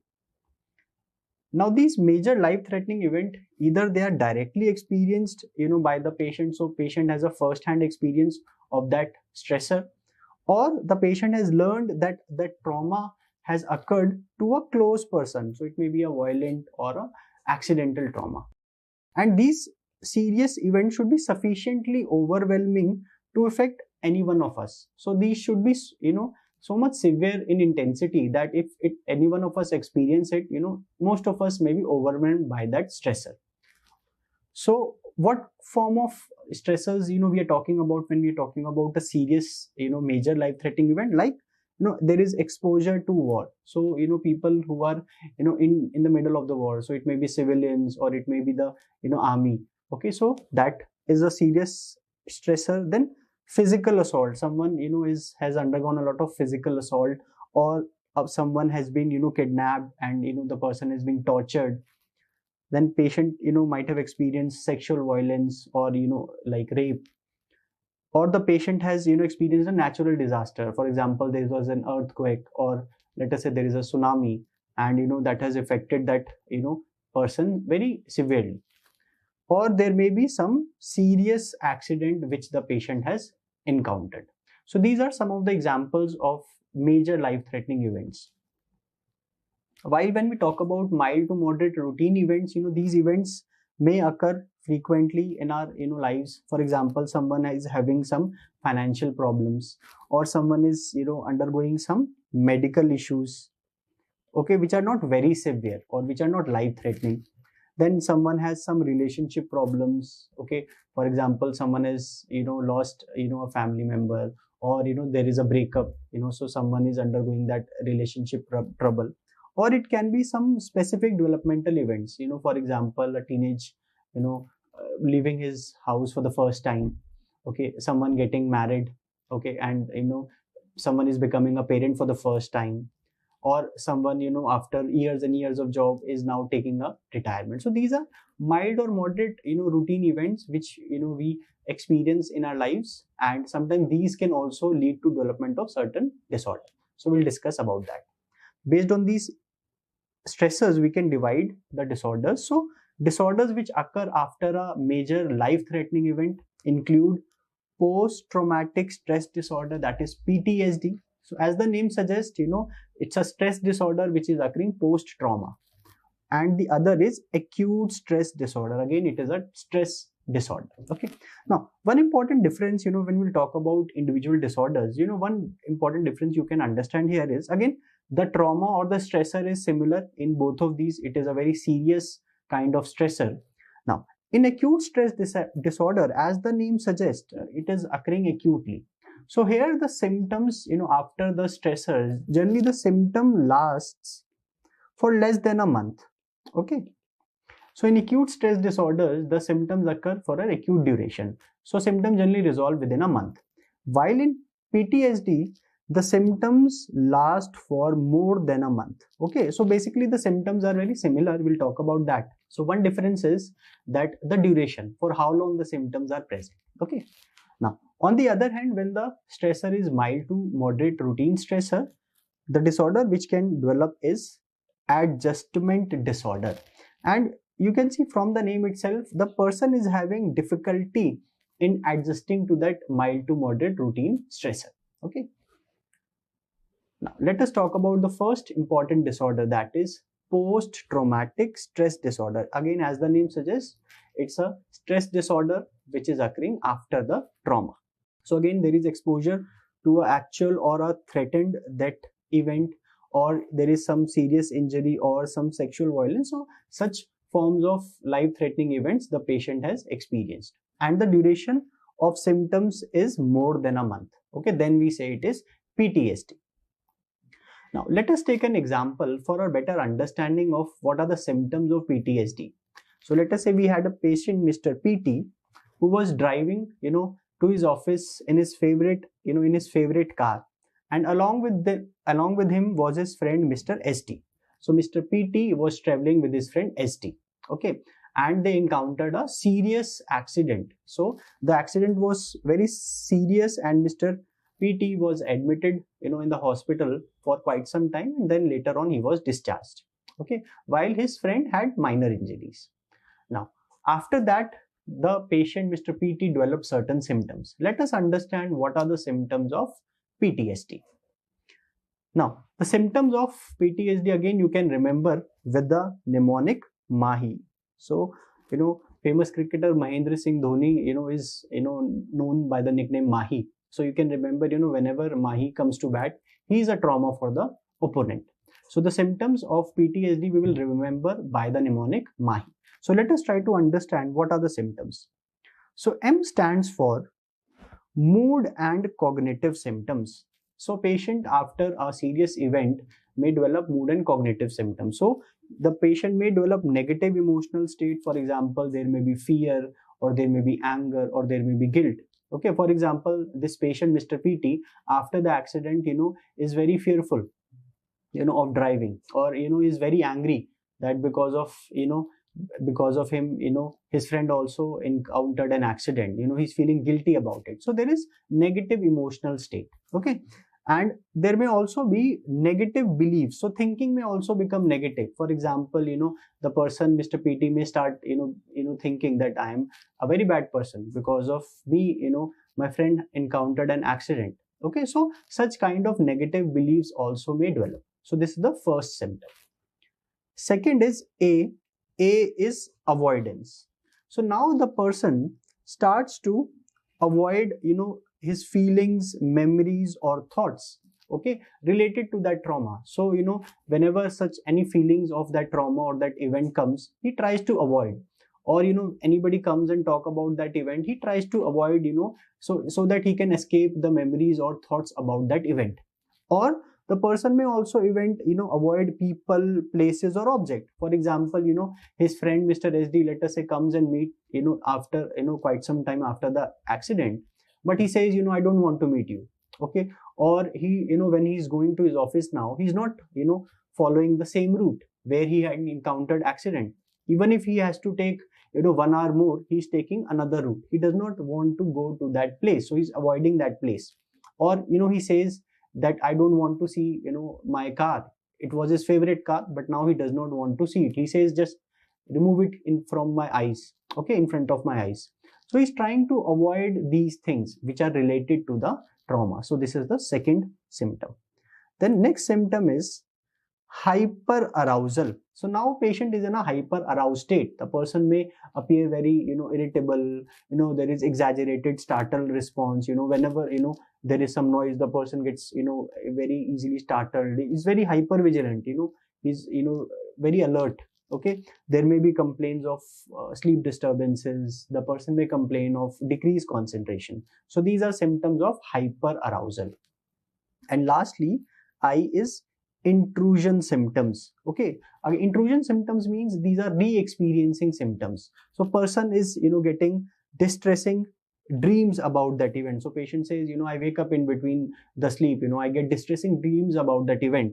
Or, I'm sitting and I get distressing memories about that event. And very, interesting symptoms is flashbacks. Okay, so patient feels that that trauma is reoccurring. So patient may report that, that entire event, came in front of me like a flashback. So these symptoms are intrusion symptoms or re-experiencing symptoms. So these are the important symptoms which one encounter in PTSD. Okay, and very importantly, especially in your MCQs when you have to make a diagnosis of PTSD, especially try to look for these symptoms of avoidance, intrusion symptoms, okay, which are very, very specific for PTSD. Of course, all these symptoms should be present, but when you have to, answer an MCQ, try to look for these symptoms especially. So these are the symptoms of PTSD. Now, usually these symptoms begin within 3 months of that trauma. So if Mr. PT has encountered an accident, so within 3 months of that accident, usually these symptoms would develop. And when they remain for more than 1 month, then we call it as PTSD. But there is something known as delayed expression. Sometimes the full criteria of PTSD may meet, even 6 months after that trauma. So it can also have a delayed onset. Now, when we talk about the etiology, and two important neuroanatomical structures which are related to the development of PTSD are the hippocampus and the amygdala. So structural, changes have been demonstrated in these two areas. Now, it is most prevalent in young adults, or children can also be affected by that disorder. Of course, it can also occur in elderly, but most commonly it is seen in the young adults. Now, when we talk about the risk factors, some of the important risk factors for the development of PTSD. So anyone who experiences a serious trauma may not develop PTSD. Okay, so some of the risk factors may be it is more female is a more risk factor for development of PTSD. Then some of the factors which may seem very obvious, like there is childhood trauma. Okay, then if there is childhood trauma, that can also later on lead to PTSD after a serious event. Okay, there is poor social support. Okay, any stressful life changes are occurring, or there is any family history of psychiatric illness. So again, these may predispose a person or be a risk factor for development of PTSD. And also certain personality traits which a patient has can also predispose for the development of PTSD. For example, someone is having antisocial personality traits, or borderline personality, or paranoid personality, or dependent personality. So these are some of the personality traits which may predispose a person for the development of PTSD. So now let's talk about the treatment. In treatment, one is pharmacotherapy, in which SSRIs are generally considered the first line agent, drugs to be used in PTSD. And second is psychotherapy. Again, psychotherapy is again sometimes considered one of the important treatment modalities, and under this, the psychotherapy of choice is CBT. And CBT, so that is cognitive behavior therapy. CBT focuses on exposure or reminder of that event, so generally the person is talked about that event rather than avoiding that event. Okay, so we try to talk more and try to remind the patient about that event, and then try to decrease the symptoms. So CBT is one of the preferred therapies of choice. There is another interesting psychotherapy which is used especially for PTSD is EMDR. EMDR is eye movement desensitization and reprocessing therapy. That is EMDR. So what is done in EMDR is that there is recalling of that distressing images while receiving sensory inputs. So we give certain sensory inputs to the patient, and during that time we ask the patient to recall that traumatic event. So basically, through eye movements, we are trying to desensitize and reprocess. Okay, so this is EMDR. Okay, so this is one kind of therapy used in disorders like PTSD. But if you have to choose one, better therapy for PTSD is CBT. Okay. Now, there is an interesting, new disorder which is added in ICD-11, that is complex PTSD. So it's a new diagnosis in ICD-11, and it may develop after following exposure to an event or series of events of extremely threatening nature. So these are very, very extremely threatening, events which if a person is experiencing, that can lead to complex PTSD. Okay. So what kind of events we are talking about? So most commonly, it occurs in certain repetitive events. For example, someone is continuously being tortured repeatedly, or when there is slavery, or there is prolonged domestic violence, someone is experiencing a prolonged domestic violence, or there is repetitive childhood sexual or physical abuse. So in the question, when you see very severe form of stressors and which may be very repetitive, then you may think of complex PTSD. But let us try to understand what are the symptoms after which we will make the diagnosis of complex PTSD. So in addition to the PTSD symptoms, so it should have the symptoms of PTSD which we have discussed with the mnemonic MAHI. So it should have those symptoms. Along with those symptoms, some other symptoms which are severe problems of affect regulation. So there is problem of mood regulation. Okay, so the mood is fluctuating. The person does not have a stable mood. Then there are beliefs about oneself that I am worthless, or there is defeated with feelings of shame, guilt, related to that event. So patient is again having such negative feelings. And next is there is difficulty in sustaining relationships and in feeling close to others. So person is not able to feel close to others or sustain long relationships. Okay, so along with if there is a stressor which is very severe and maybe a repetitive form of stressor which has symptoms of PTSD, and along with these these three symptoms if someone has, then we make a diagnosis of complex PTSD. Let's talk about the second disorder which may occur after major life-threatening event, that is acute stress disorder. And as the name suggests, it occurs acutely. Okay. Now in ICD-11, there is a similar diagnosis which is acute stress reaction, but that has been kept somewhere else, not in the mental, behavioral and neurodevelopmental disorder chapter. It is kept in a different chapter, that is chapter 24 under problems associated with harmful or traumatic event. You may not remember this, but just understand they've kept it under a separate chapter.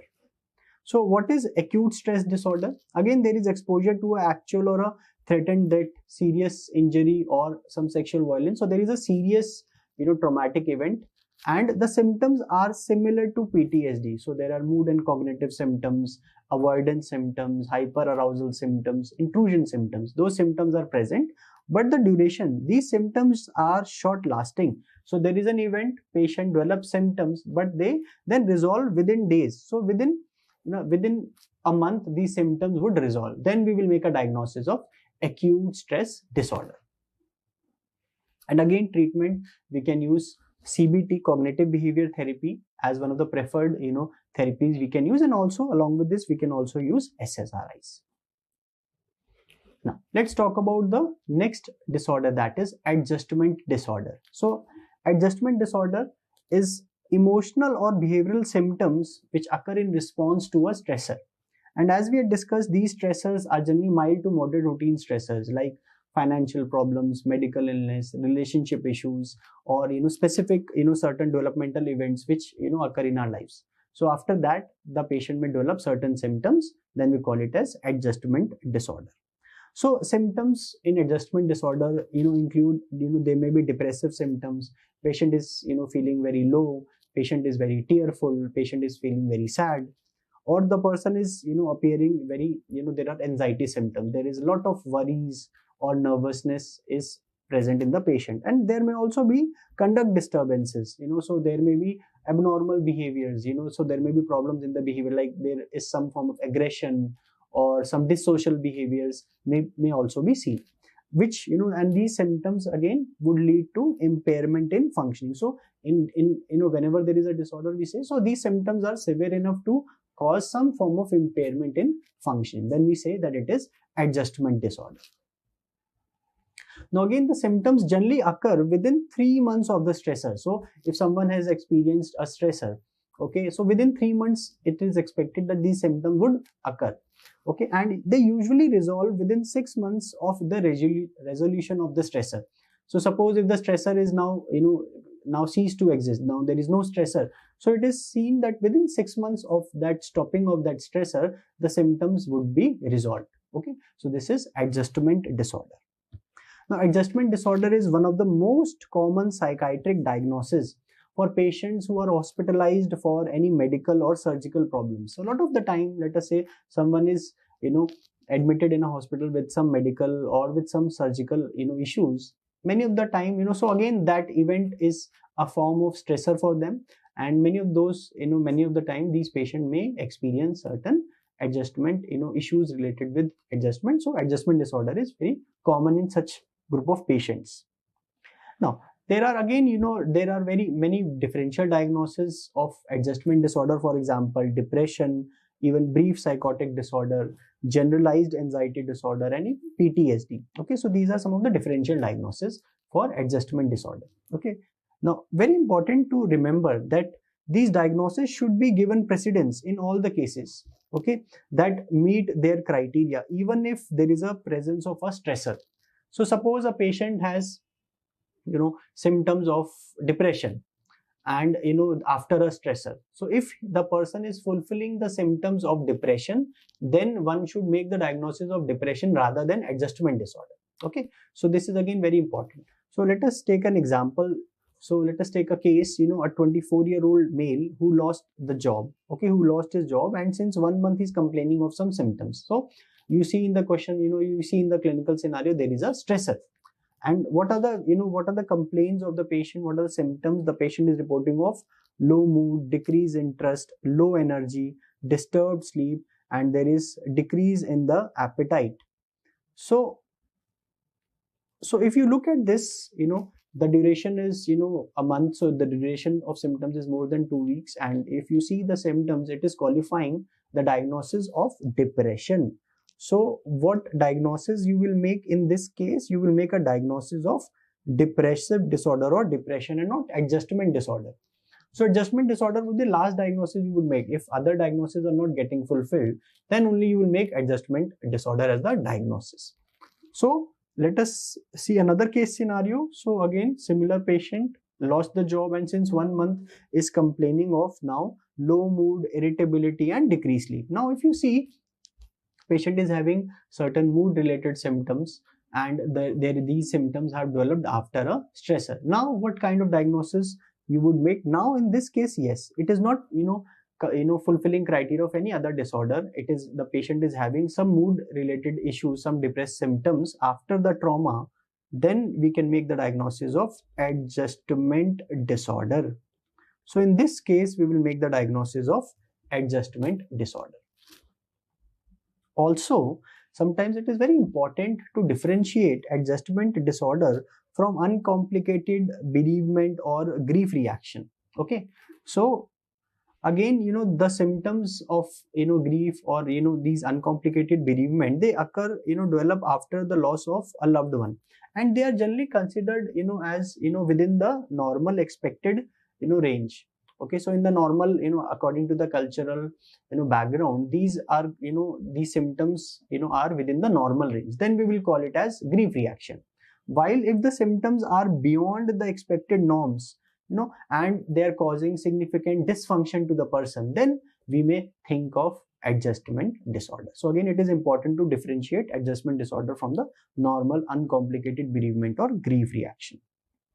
Now, when we talk about the treatment, psychotherapy is considered the treatment of choice for adjustment disorder, and therapies like supportive psychotherapy or cognitive behavior therapy, CBT, may be used. Also, sometimes pharmacotherapy may be used, but it is generally used to augment the effects of psychotherapy, and the drugs which are used are the SSRI, selective serotonin reuptake inhibitors. Now we'll discuss dissociative disorders, conversion disorder, and somatic symptoms and related disorders. So these were previously classified as hysteria, especially dissociative disorder and conversion disorder. So basically what happened in these disorders, patient present with certain symptoms. We'll discuss individually what symptoms in each of these disorders are seen, but there is no bodily cause. So person comes with certain symptoms. So generally, when do we suspect that person may be suffering from one of these disorders? So when you do examination, that is, you do general physical examination, systemic examination, everything would seem to be normal. And also when you do investigations relevant to the symptoms, again those will also come out to be normal. And many times there may be an associated stressor which may be present. So a person with certain symptoms, with everything normal, generally then we suspect these disorders. Now, conversion disorders in ICD-11 have been placed under dissociative disorders, while in DSM-5 they are placed under somatic symptoms and related disorders. So let us talk about dissociative disorders. What happens in dissociative disorders? There is disturbance in one or more mental functions such as memory, identity, perception, consciousness, or motor behavior. So one or more of the mental functions, it gets disintegrated or dissociated from the other functions. Now, what happens is basically whenever there is too much stress, what does mind or the psyche do to resolve those unconscious conflicts? It produces these symptoms to relieve anxiety. So basically, to relieve the anxiety, the mind transforms those symptoms, those anxiety or stress into these symptoms. These symptoms are produced unconsciously. So whenever a person comes with certain symptoms and everything seems to be normal, don't think that the person is faking these symptoms. The person is actually experiencing these symptoms, but is unaware that these symptoms are produced by the mind, because these symptoms are produced by the unconscious mind. The onset of these symptoms is usually sudden, and often they are precipitated or they're caused by some psychological trauma or some stress. Now, there are various gains in dissociative disorders. First is the primary gain. So what is primary gain? It is achieved by keeping the internal conflicts outside the awareness. And how it is done? It is done by unconsciously producing the symptoms which reduce the internal conflicts. So basically these are internal gains. So let us take an example. So there is a person, who has an exam in coming days. There is a lot of stress, a lot of anxiety related with this. And suddenly one day, the person reports that he is not able to see anything. That is, he has developed blindness.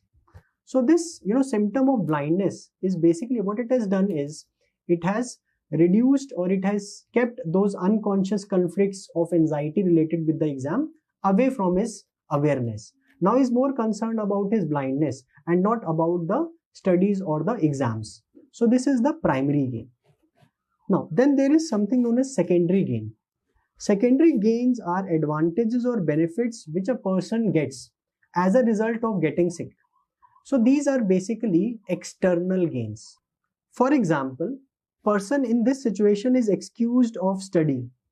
He is receiving support from people, from family members, and also he is relieved from his duties and responsibilities. So these are basically external gains which he is getting. So these are secondary gains. Then there are tertiary gains. Tertiary gains are basically gains which are derived by the significant others or the people or the family members who are close to him because of the patient's symptoms. So for example, in this situation, the parents are getting money from the relatives, let us say, for the expenditure or for the treatment. The parents, they're getting relief from their offices, to take care of the patient. So these are the gains which the close person or close people are getting from the patient symptoms. So these are tertiary gains. Now, let's talk about the epidemiology. Now, there are very limited number of studies done, in these dissociative disorders, and usually it is seen that the prevalence in males and females is same. Okay, but yes, in certain conditions, females, it is seen to have more prevalent, like in conversion disorders, in dissociative identity disorder, which is multiple personality disorder. And males may have more prevalence in disorder like Ganser syndrome. So all these we'll discuss. So let's talk about the first disorder, that is dissociative amnesia. So what is dissociative amnesia? Amnesia means loss of memory. So what happens in dissociative amnesia? It is inability to recall important personal information, which is usually of traumatic event. So person is not able to remember certain personal informations which is related with something stressful. And it is inconsistent with the ordinary forgetting. Normally sometimes in day-to-day life we also forget things, but it is inconsistent with that forgetfulness. Now, when we talk about amnesia, amnesia is also seen in other disorders like dementia, in amnestic disorder. But there is some bodily cause or some cause in the body which is causing the symptom. Here there is no such cause.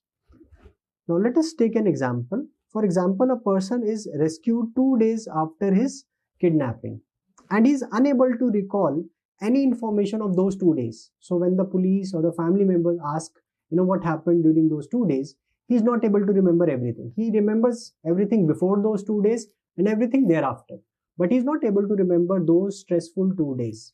So what here has happened is there was too much stress. So what mind has done, mind has dissociated or disintegrated some part of his memory from the other functions. So this is dissociative amnesia. So if we do investigation, if we do examination, everything would come out to be normal. The second disorder is dissociative fugue. So what is fugue? Fugue means to flee, to run away. So what is dissociative fugue? Dissociative fugue, here there is sudden unexpected travel which is away from home or workplace. So this travel is more than the normal everyday travel which we do. So normally from our home we go to our college, we go to the hospital, or someone goes to the office or to nearby places. This is the normal day travel. So here the travel is more than this normal usual everyday travel. Okay, for example, person may travel from one city to another. Then there is also the person is unable to recall some or all of one's past. So there is also a component of amnesia. Then person may be confused about their identity, or the person may in fact assume a new identity. And during this fugue state, the person is able to maintain his basic self-care. So the basic self-care he is able to maintain during this fugue state. So these are the things which are seen in dissociative fugue. Now, in DSM-5, dissociative fugue is no longer a separate diagnosis, but they've made it a specifier of dissociative amnesia. So if a person is having symptoms of dissociative fugue, we'll call it as dissociative amnesia with adding a specifier of dissociative fugue. And similar changes have been done in ICD-11. Now let us take an example. So there is a person, Mr. D, who lives in Delhi, and he had a huge financial loss. So there was a lot of stress. He went bankrupt and suddenly he went missing. So his family members would search, but he would be found nowhere. 1 month later, one of Mr. D's friend was traveling to Chennai. There he saw a person who just looked like Mr. D, and he went close to him and asked, why are you here, Mr. D? Everyone is searching you in Delhi. Let's go home. So this person says to this friend that I am not Mr. D. I am Mr. C, who lives in Chennai, and I'm working as a helper in a shop. So now what has happened here? There is too much stress. And what has happened? Mr. D has traveled from normal range travel. He has traveled to another city, and he has amnesia of his past event, and he's also assumed a new identity, and he's maintaining his self-care. Okay, it's not that he's faking, it's not that he remembers everything and he's just faking the symptom. No, this is what the mind has done to decrease the anxiety. The mind has produced these symptoms. So this is dissociative fugue. Now let's talk about the third disorder, that is trance disorder. Now what happens in trance disorder? It is characterized by a trance state. So patient has a trance state in which there is marked changes in person's state of consciousness. So there is changes in his consciousness, or there is a loss of sense of personal identity. Person is not able to be aware of himself or of his surroundings. So this is a trance state which occurs in trance disorder. So there is basically narrowing of awareness of the surroundings, and there is also restriction of movements and speech, which the person may experience as being, outside of one's control. Person may do certain things which the person, experience that it is outside my control during this trance state.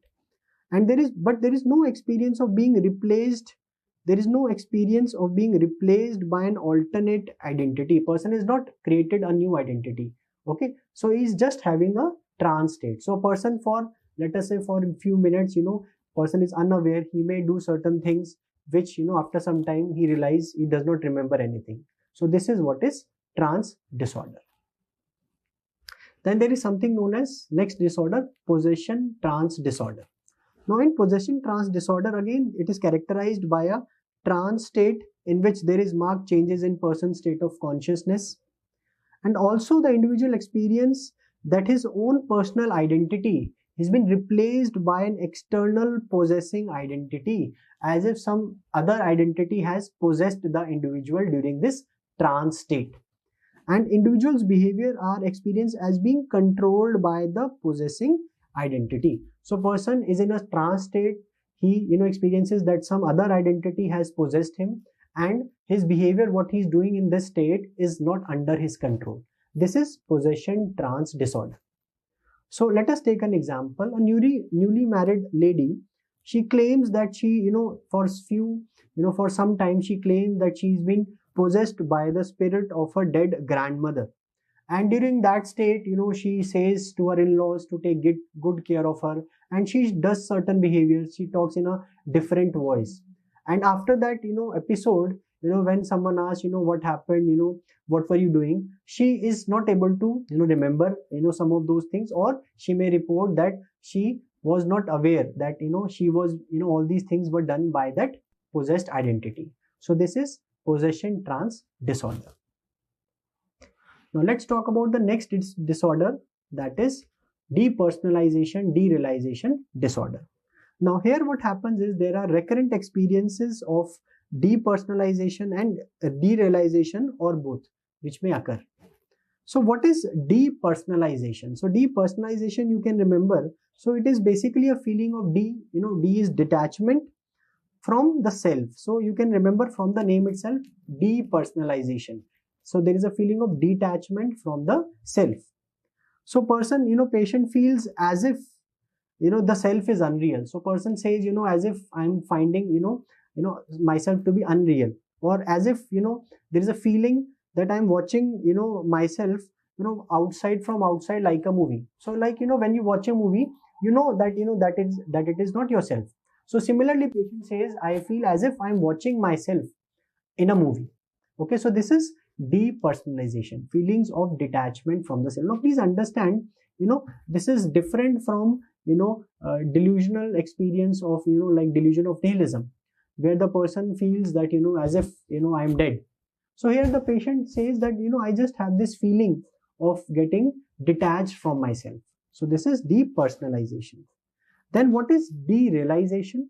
It is a feeling of detachment from the world. So derealization. So detachment from the real world, from the external world. Okay, again, so patient feels as if. So, usually in these depersonalization, derealization, patient uses this as if, as if the world is unreal. Okay, so this is derealization. This is a feeling of detachment from the world. Now again, in these disorders, the reality testing is intact. So please remember, the person is, can differentiate from what is real and what is unreal. It is just a feeling which is occurring in these disorders. Now, when we talk about differential diagnosis, many times these symptoms of depersonalization or derealization can be seen in certain other conditions. For example, in seizure disorders, also sometimes patient encounters these symptoms.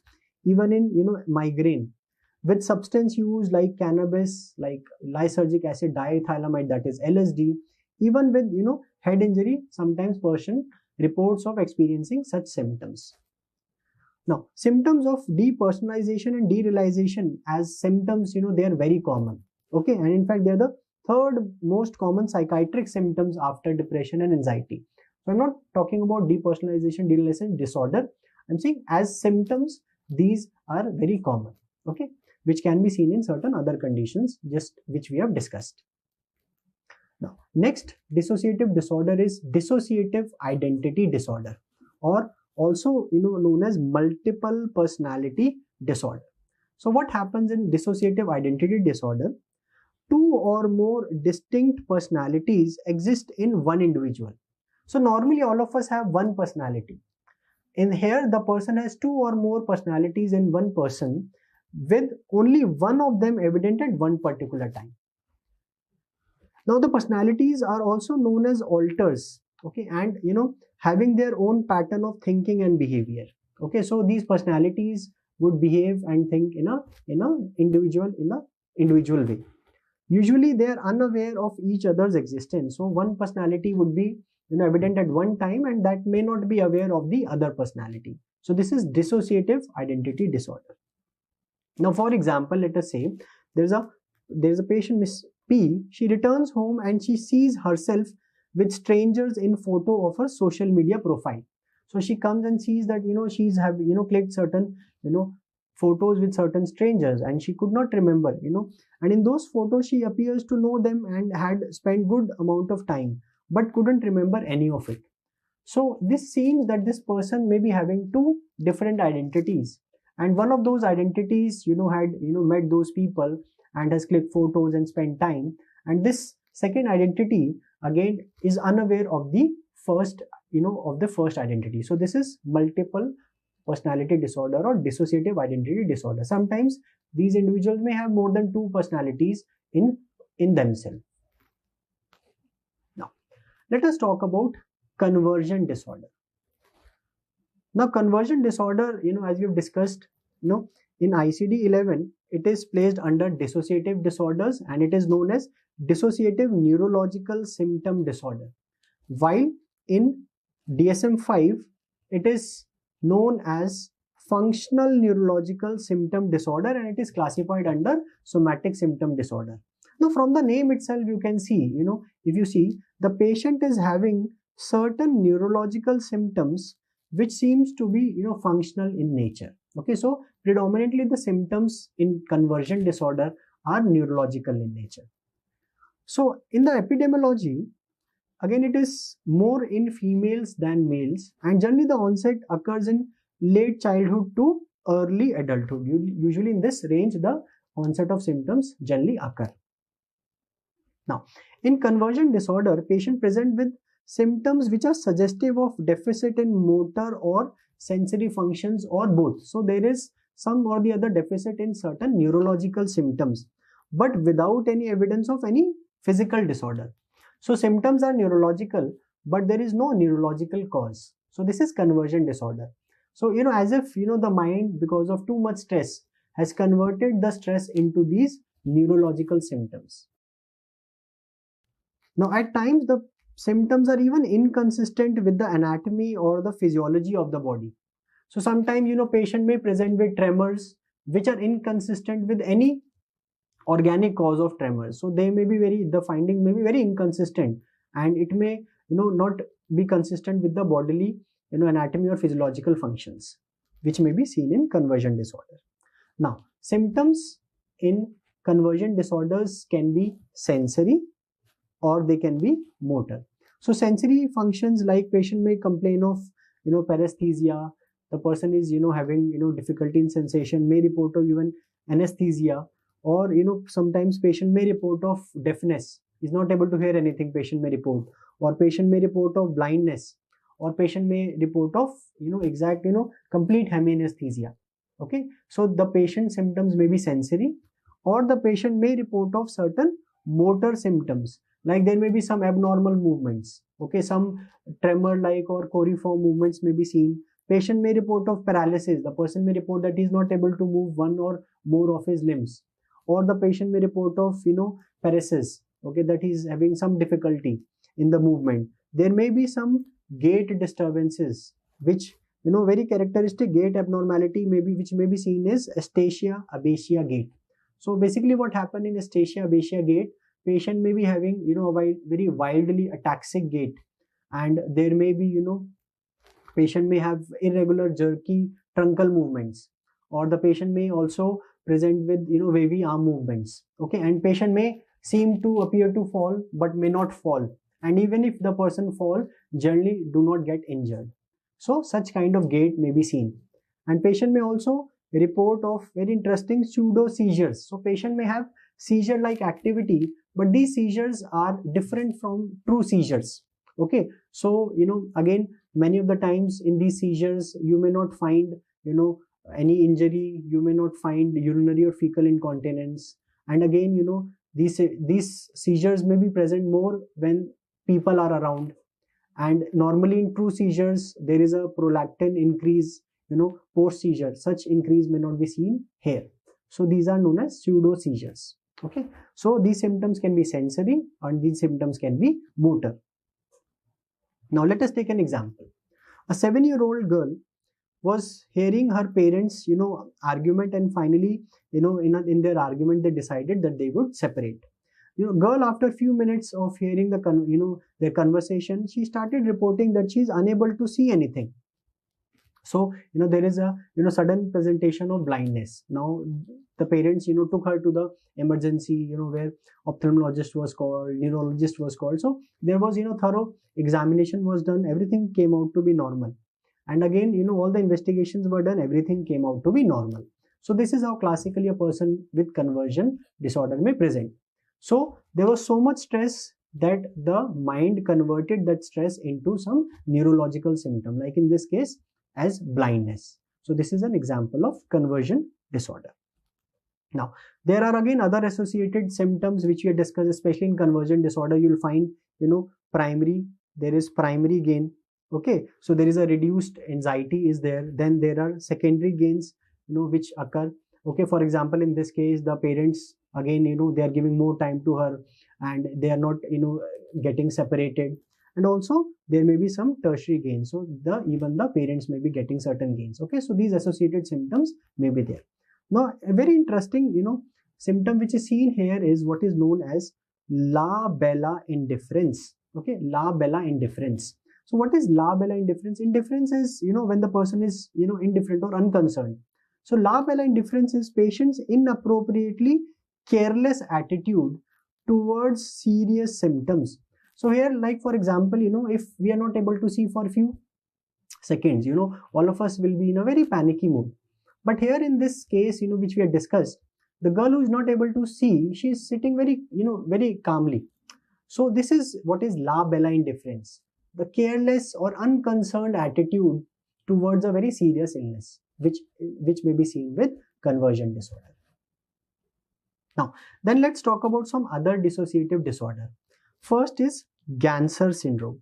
Now, in Ganser syndrome, the hallmark is, patient may, present with symptoms like approximate answers or Vorbegehen, also sometimes known as Vorberidan, like talking past the point. Okay, what happens here is the reply of the patient often, just miss the mark, but bear some obvious relation to the question, indicating that the person understood the question.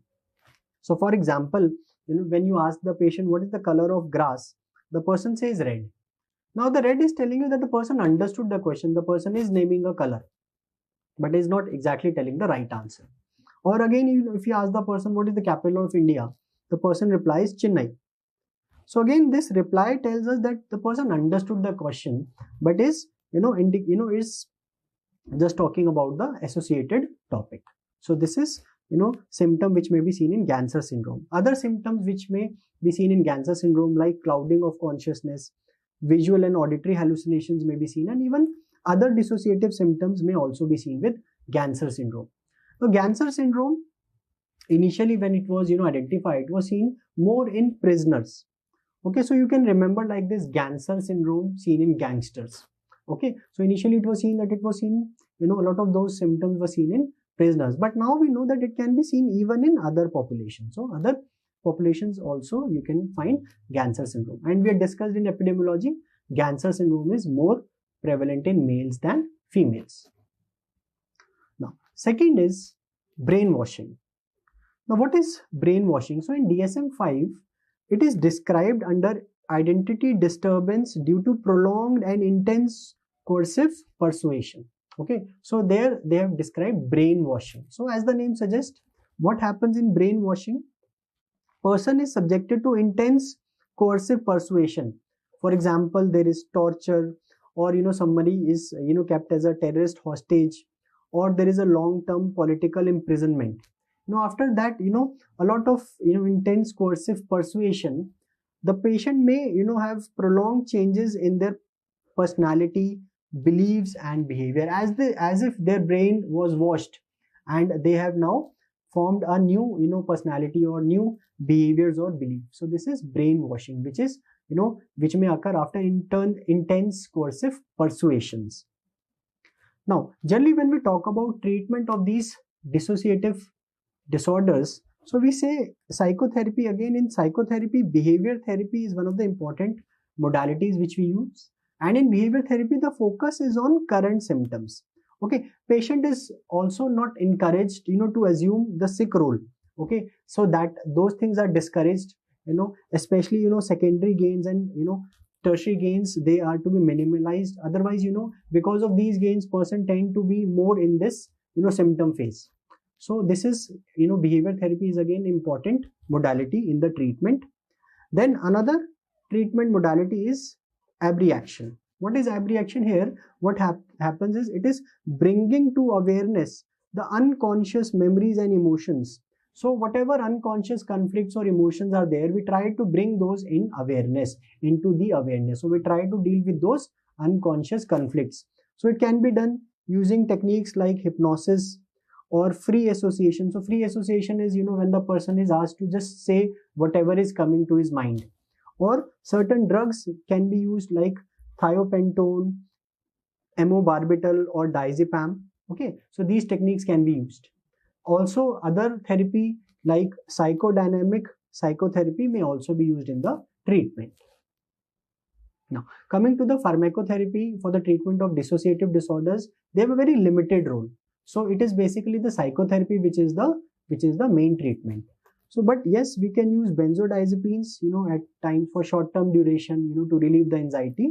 And many times SSRI, selective serotonin reuptake inhibitors, may also be used, especially if the symptoms has, if the patient has depressive symptoms or anxiety symptoms, then we can add on these as well. Now, let's talk about somatic symptom and related disorders. Now, these were previously known as somatoform disorders. Now, what happens here is patient present with some somatic or physical symptoms which lead to significant distress or impairment. So here predominantly, as the name suggests, a lot of bodily, a lot of physical symptoms person may comes to us. Okay, but there is no medical cause. So there is no bodily or no medical cause. So sometimes they're often, called medically unexplained symptoms or MUS. Now, first of the somatic symptom and related disorder which we'll discuss is somatic symptom disorder. It was previously known as somatization disorder or also called Briquet syndrome. Now, ICD-11 uses a new term for this, that is bodily distress disorder. Bodily distress disorder. So basically, what is the predominant symptom here is there is preoccupation, or the person is preoccupied with the somatic or the bodily symptoms. So patient is excessively thinking about the somatic symptoms. So this preoccupation may be in the form of excessive thoughts. So person is excessively thinking about the seriousness of these symptoms. Patient is having somewhere he's having some symptom, let us say like pain, and is excessively thinking about it. Patient is also having excessive feelings about those somatic symptoms. There is a lot of high level anxiety related to those symptoms. The symptom may be mild, but there is very high level of anxiety. Then there is excessive behaviors related with those symptoms. So patient is spending increased number of time and energy in the concerns about those symptoms, and the duration generally is for more than 6 months. Then we say that the patient is having somatic symptom disorder. Now, also there is a specifier which can be added with this, that is with predominant pain. So previously, it was a separate diagnosis of pain disorder. So, but now it is added as a specifier. So let us say if the patient's predominant complaints are pain. So patient's predominant somatic symptom is pain. That patient may be complaining of pain in the abdomen or pain in the head. So if it is predominantly pain, then we add this specifier that patient is having somatic symptom disorder with predominant pain. Now there may be association between the symptoms and some psychosocial stressor. Okay, so in the history, when you take, you may find that there may be some form of stressor which may be present, okay, and which may be related with these symptoms. Okay, so patient in somatic symptom, symptom disorder comes with, a lot of somatic, or bodily symptom. Like patient may complain of fatigue, patient may complain of nausea, patient may complain of, pain. So these symptoms, the patient will come to you, and if you do investigations, if you do examination, everything would seem to be normal. There is no bodily cause. Second important disorder under this somatic symptom and related disorder is illness anxiety disorder. This is a new, this is a new name which is given in DSM. DSM-5 uses this term illness anxiety disorder, while ICD-11 uses the old term that is hypochondriasis. So we're talking about hypochondriasis or illness anxiety disorder. Now here what is happening? The patient is preoccupied of having or acquiring a serious illness. Now in somatic symptom disorder, the patient was preoccupied of having some or the other somatic symptom. Here the person is preoccupied that he is having some serious illness. So this is important. So here patient may sometimes, the somatic symptoms may be absent, or sometimes patient may also complain of somatic symptom which may be mild. But the main symptom is that patient is worried, preoccupied that he is having some serious illness.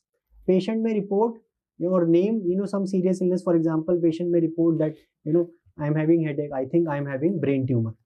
Or patient may just report that sir, I think I am having some serious illness. So the preoccupation is related with some serious illness. And the duration again is, if it is occurring for more than 6 months, then we say the patient has hypochondriasis or illness anxiety disorder. So if you look at the name, so the name is again telling you. So what is illness anxiety disorder? Anxiety of having some serious illness. This is illness anxiety disorder. Now again, this preoccupation persists despite normal investigations and reassurances by the doctors. So many times these patients may visit a lot of physicians or a lot of specialists, like if there is predominant complaint of GI symptoms, they may go to numerous gastroenterologists, gastric surgeons. A lot of investigations may be done and everything seems to be normal. Still these patients will persist or that there is some or the other symptoms. So maybe then they are referred to the psychiatrist. Now again, they should be differentiated from delusional disorders, like especially somatic type delusional disorder. In delusional disorder, that belief that there is some bodily symptom, it is a fixed belief. You cannot change that belief. While in hypochondriasis, the patient may doubt his belief for short duration, maybe after, if investigations have come out to be normal or examination has come out to be normal, doctor has reassured the patient. So for short duration, the patient may start to doubt his belief. So that will differentiate it from delusional disorder. In delusional disorder, the belief is fixed. You cannot change that belief. Okay, so this is how you can differentiate it from delusional disorders. So let us discuss the next somatic symptom and related disorder, which is factitious disorder, also known as Munchausen syndrome. So in Munchausen syndrome, patient produces fake symptoms. So here the patient is deliberately, intentionally feigning symptoms, which may be physical or psychological, to assume sick role. So patient wants to be treated as a sick person. And the aim of producing these symptoms is to receive medical attention. So patient wants that doctors, nurses, hospital staff pay medical attention to the patient. So this false production or deception may involve giving false history about the symptoms, contamination of lab samples. For example, patient may add sugar in the urine sample so that the sugar level come high and it may show that he's having diabetes. Or they may also induce symptoms. For example, they may consume some psychoactive substance which may produce some psychological symptoms, or they may induce injury marks which may show that they are having some medical illness. The term Munchausen syndrome was coined by Richard Asher, and it was named after Baron von Munchausen, who was a Russian military officer who after his retirement would tell adventurous stories of his bravery in the war. So on his name, this is termed as Munchausen syndrome. There are various other names like hospital addiction. So these patients would visit multiple various hospitals, so that is known as hospital addiction, and also sometimes called professional patient syndrome. So these patients know how to be professional patient. So sometimes a symptom of pseudologia fantastica may be seen, in which these patients distort history and they add false stories, very colorful stories, to convince the doctor that they have these symptoms. And these patients, with time, they also become very knowledgeable about the medicine, about the hospitals, and sometimes they are able to deceive at times and fake these symptoms. Now these symptoms can be psychological. So for example, the patient may report of depressive symptoms, psychotic symptoms, or may have some bizarre behaviors. Or these patient may also have physical symptoms in the form of abdominal pain, fever, vomiting, hematoma, hemopsis. And at times, when you see the abdomen, you may see multiple scar marks on the abdomen of these patients, which is known as gridiron or washboard like abdomen, which is due to multiple previous procedures. So these patients, would visit doctors, would complain of various symptoms and may get operated. And because of that, multiple scar marks may be seen. So this is known as gridiron or washboard like abdomen. So patients can have psychological symptoms, physical symptoms, and can even have both these symptoms. Now, then there is something known as factitious disorder imposed by another or imposed on another. So this is also known as factitious disorder by proxy or Munchausen syndrome by proxy. So as the name suggests, so a person, usually a caretaker, produces symptom in another person. But the aim is again to gain medical attention. For example, indirectly assuming a sick role or to be relieved of the caretaking, role. So the person is imposing symptom on another person. Most commonly it involves, mother deceiving that her child is ill and persuading the hospital or the doctors that to admit the child. So this is known as factitious disorder imposed on another. Now, this deliberate falsification of symptoms, can be done with two, aims. One is to receive medical attention, which we have discussed, and the other is to receive external gains on benefits. Now, when the aim is to receive medical attention, we know it is known as factitious disorder, which is a psychiatric diagnosis and which requires psychiatric treatment. But if the aim is to receive external gains or benefits, then it is known as malingering, which is not a psychiatric diagnosis. It is not a psychiatric diagnosis. But let us understand, since we are discussing malingering, let us try to understand what is malingering. So malingering, as we discussed, it is deliberate production of false symptoms with the aim of receiving some external gains. For example, someone may produce, these symptoms for some financial compensation, maybe from the insurance company, or avoid work. So someone is given a lot of work, person may fake symptoms to avoid that work, or avoiding military duty or some, duty at a very remote place. So person may produce these symptoms so that he's not, sent there, or for avoiding legal cases. So patient is getting some external gains by deliberately producing these symptoms. This is known as malingering. Now again, malingering, one should suspect, if maybe there is a medico-legal involvement. For example, a person is referred, by the court, to the doctor for assessment or evaluation, or if there is a evident discrepancy between the claimed symptoms and the objective findings. So there is a mismatch between the symptoms and the findings. Then if there is lack of cooperation, during diagnostic evaluation or during treatment, patient is not cooperative, or if there is presence of antisocial personality disorder, during that also you may suspect malingering.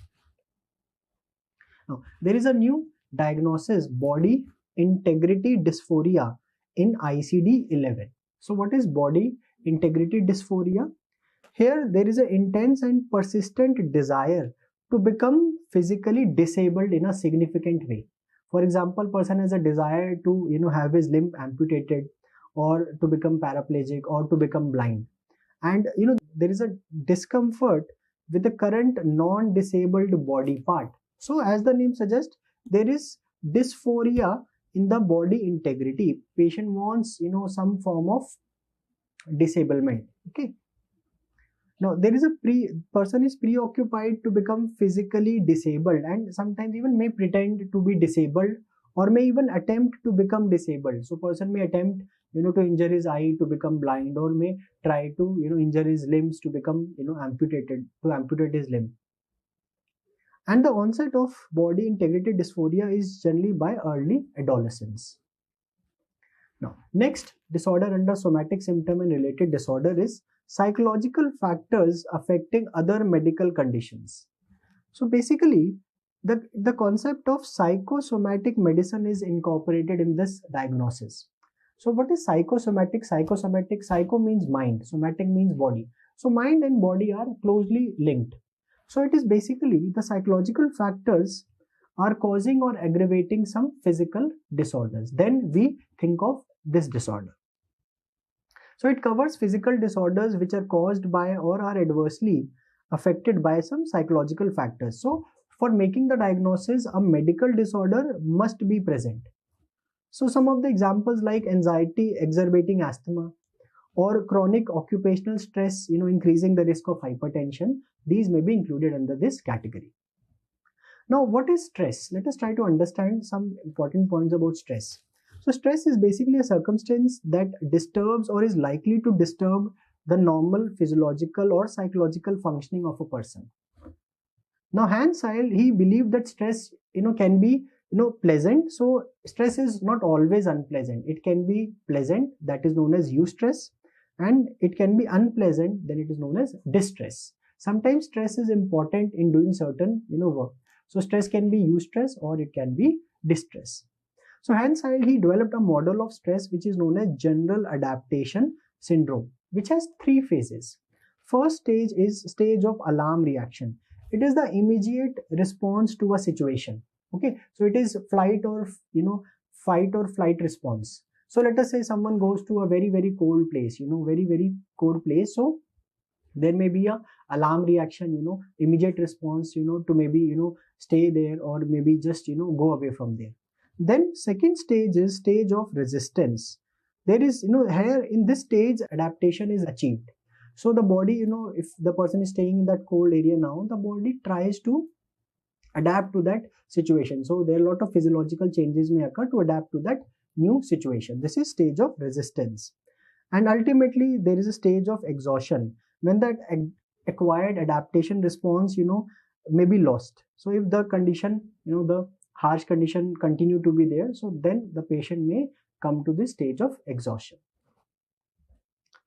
Now then there are, based on the specific organ system involved, it can have various disorders. First is gastrointestinal system. So here many GI disorders are affected by psychological factors such as peptic ulcers, ulcerative colitis, Crohn's disease, irritable bowel syndrome. So a lot of these disorders, psychological stress again plays a role in the cause as well as in affecting the symptoms of these disorders. Then other system like cardiovascular system may also be affected. So illnesses like hypertension, coronary artery disease, sudden death are associated with psychological stress or psychological factors. In fact, in type A personality, so type A personality are people who are very competitive, they are impatient, they are aggressive, and they have that time urgency, everything, I'm in a hurry, they're always in a hurry, they're very competitive. It is seen in those personalities. There is twofold risk of increase of myocardial infarction or coronary artery disease related mortality. So there is an increased risk of cardiac diseases in these types of personality. While on the other hand, type B personality who are more of calm and relaxed people, there is a less risk of these coronary vascular diseases. Then seeing the respiratory system, again diseases like asthma, hyperventilation syndrome, COPD, again they are associated with psychological factors. Then even other disorders, may also be, having involvement of psychological factors in the genesis of the diseases. For example, in endocrinal system, disorders like thyroid dysfunction, hypothyroidism, hyperthyroidism, diabetes mellitus, adrenal dysfunction may be affected by psychological factors. Then even musculoskeletal disorders like rheumatoid arthritis, SLE, they may also be affected by psychological factors. Skin disorders like psoriasis, atopic dermatitis may also be affected, and headaches again may also have cause which is psychological in nature. Now next disorder under somatic symptom and related disorder is pseudopsychosis. So what is pseudopsychosis? It is a false belief of being pregnant, and person has a false belief that she is pregnant, and this is associated with objective signs and even reported symptoms of pregnancy. The person is not pregnant, but the person believes that she is pregnant, and also person starts experiencing these signs and symptoms of pregnancy. For example, there may be abdominal enlargement, breast engorgement, amenorrhea, patient cessation of menses, or decrease in the menses may be seen, labor pains. Sometimes patient may also report of, feeling the fetal movements. Although of course patient is not pregnant, but the patient, believes that she is pregnant and also starts having signs and symptoms related to pregnancy. Now, when we talk about the treatment of these somatic symptom and related disorder, now these patients may not be open to psychiatric treatment because they may often feel that, I am having, physical symptoms, why should I go to a psychiatrist? So sometimes it is difficult to convince them for treatment. Now, when we talk about treatment, psychotherapy is one of the important modalities of treatment. Now, it is, very important to acknowledge that these symptoms are real. You should not, say that, these symptoms are not real. These are unreal symptoms. You should first acknowledge, some, patients are experiencing some of these symptoms, and also clarifying the role of psychological factors in the cause of these symptoms is important. One of the preferred modality psychotherapy is cognitive behavior therapy, that is CBT, which is the preferred modality. So here basically we identify the thoughts which increase the stress. So cognitive techniques are used, and also behavior techniques are used like relaxation. So cognitive behavior therapy is the main treatment of choice. Then other therapies like group therapy, psychodynamic psychotherapy, stress management, relaxation therapy, again they also play some role in the management of these disorders.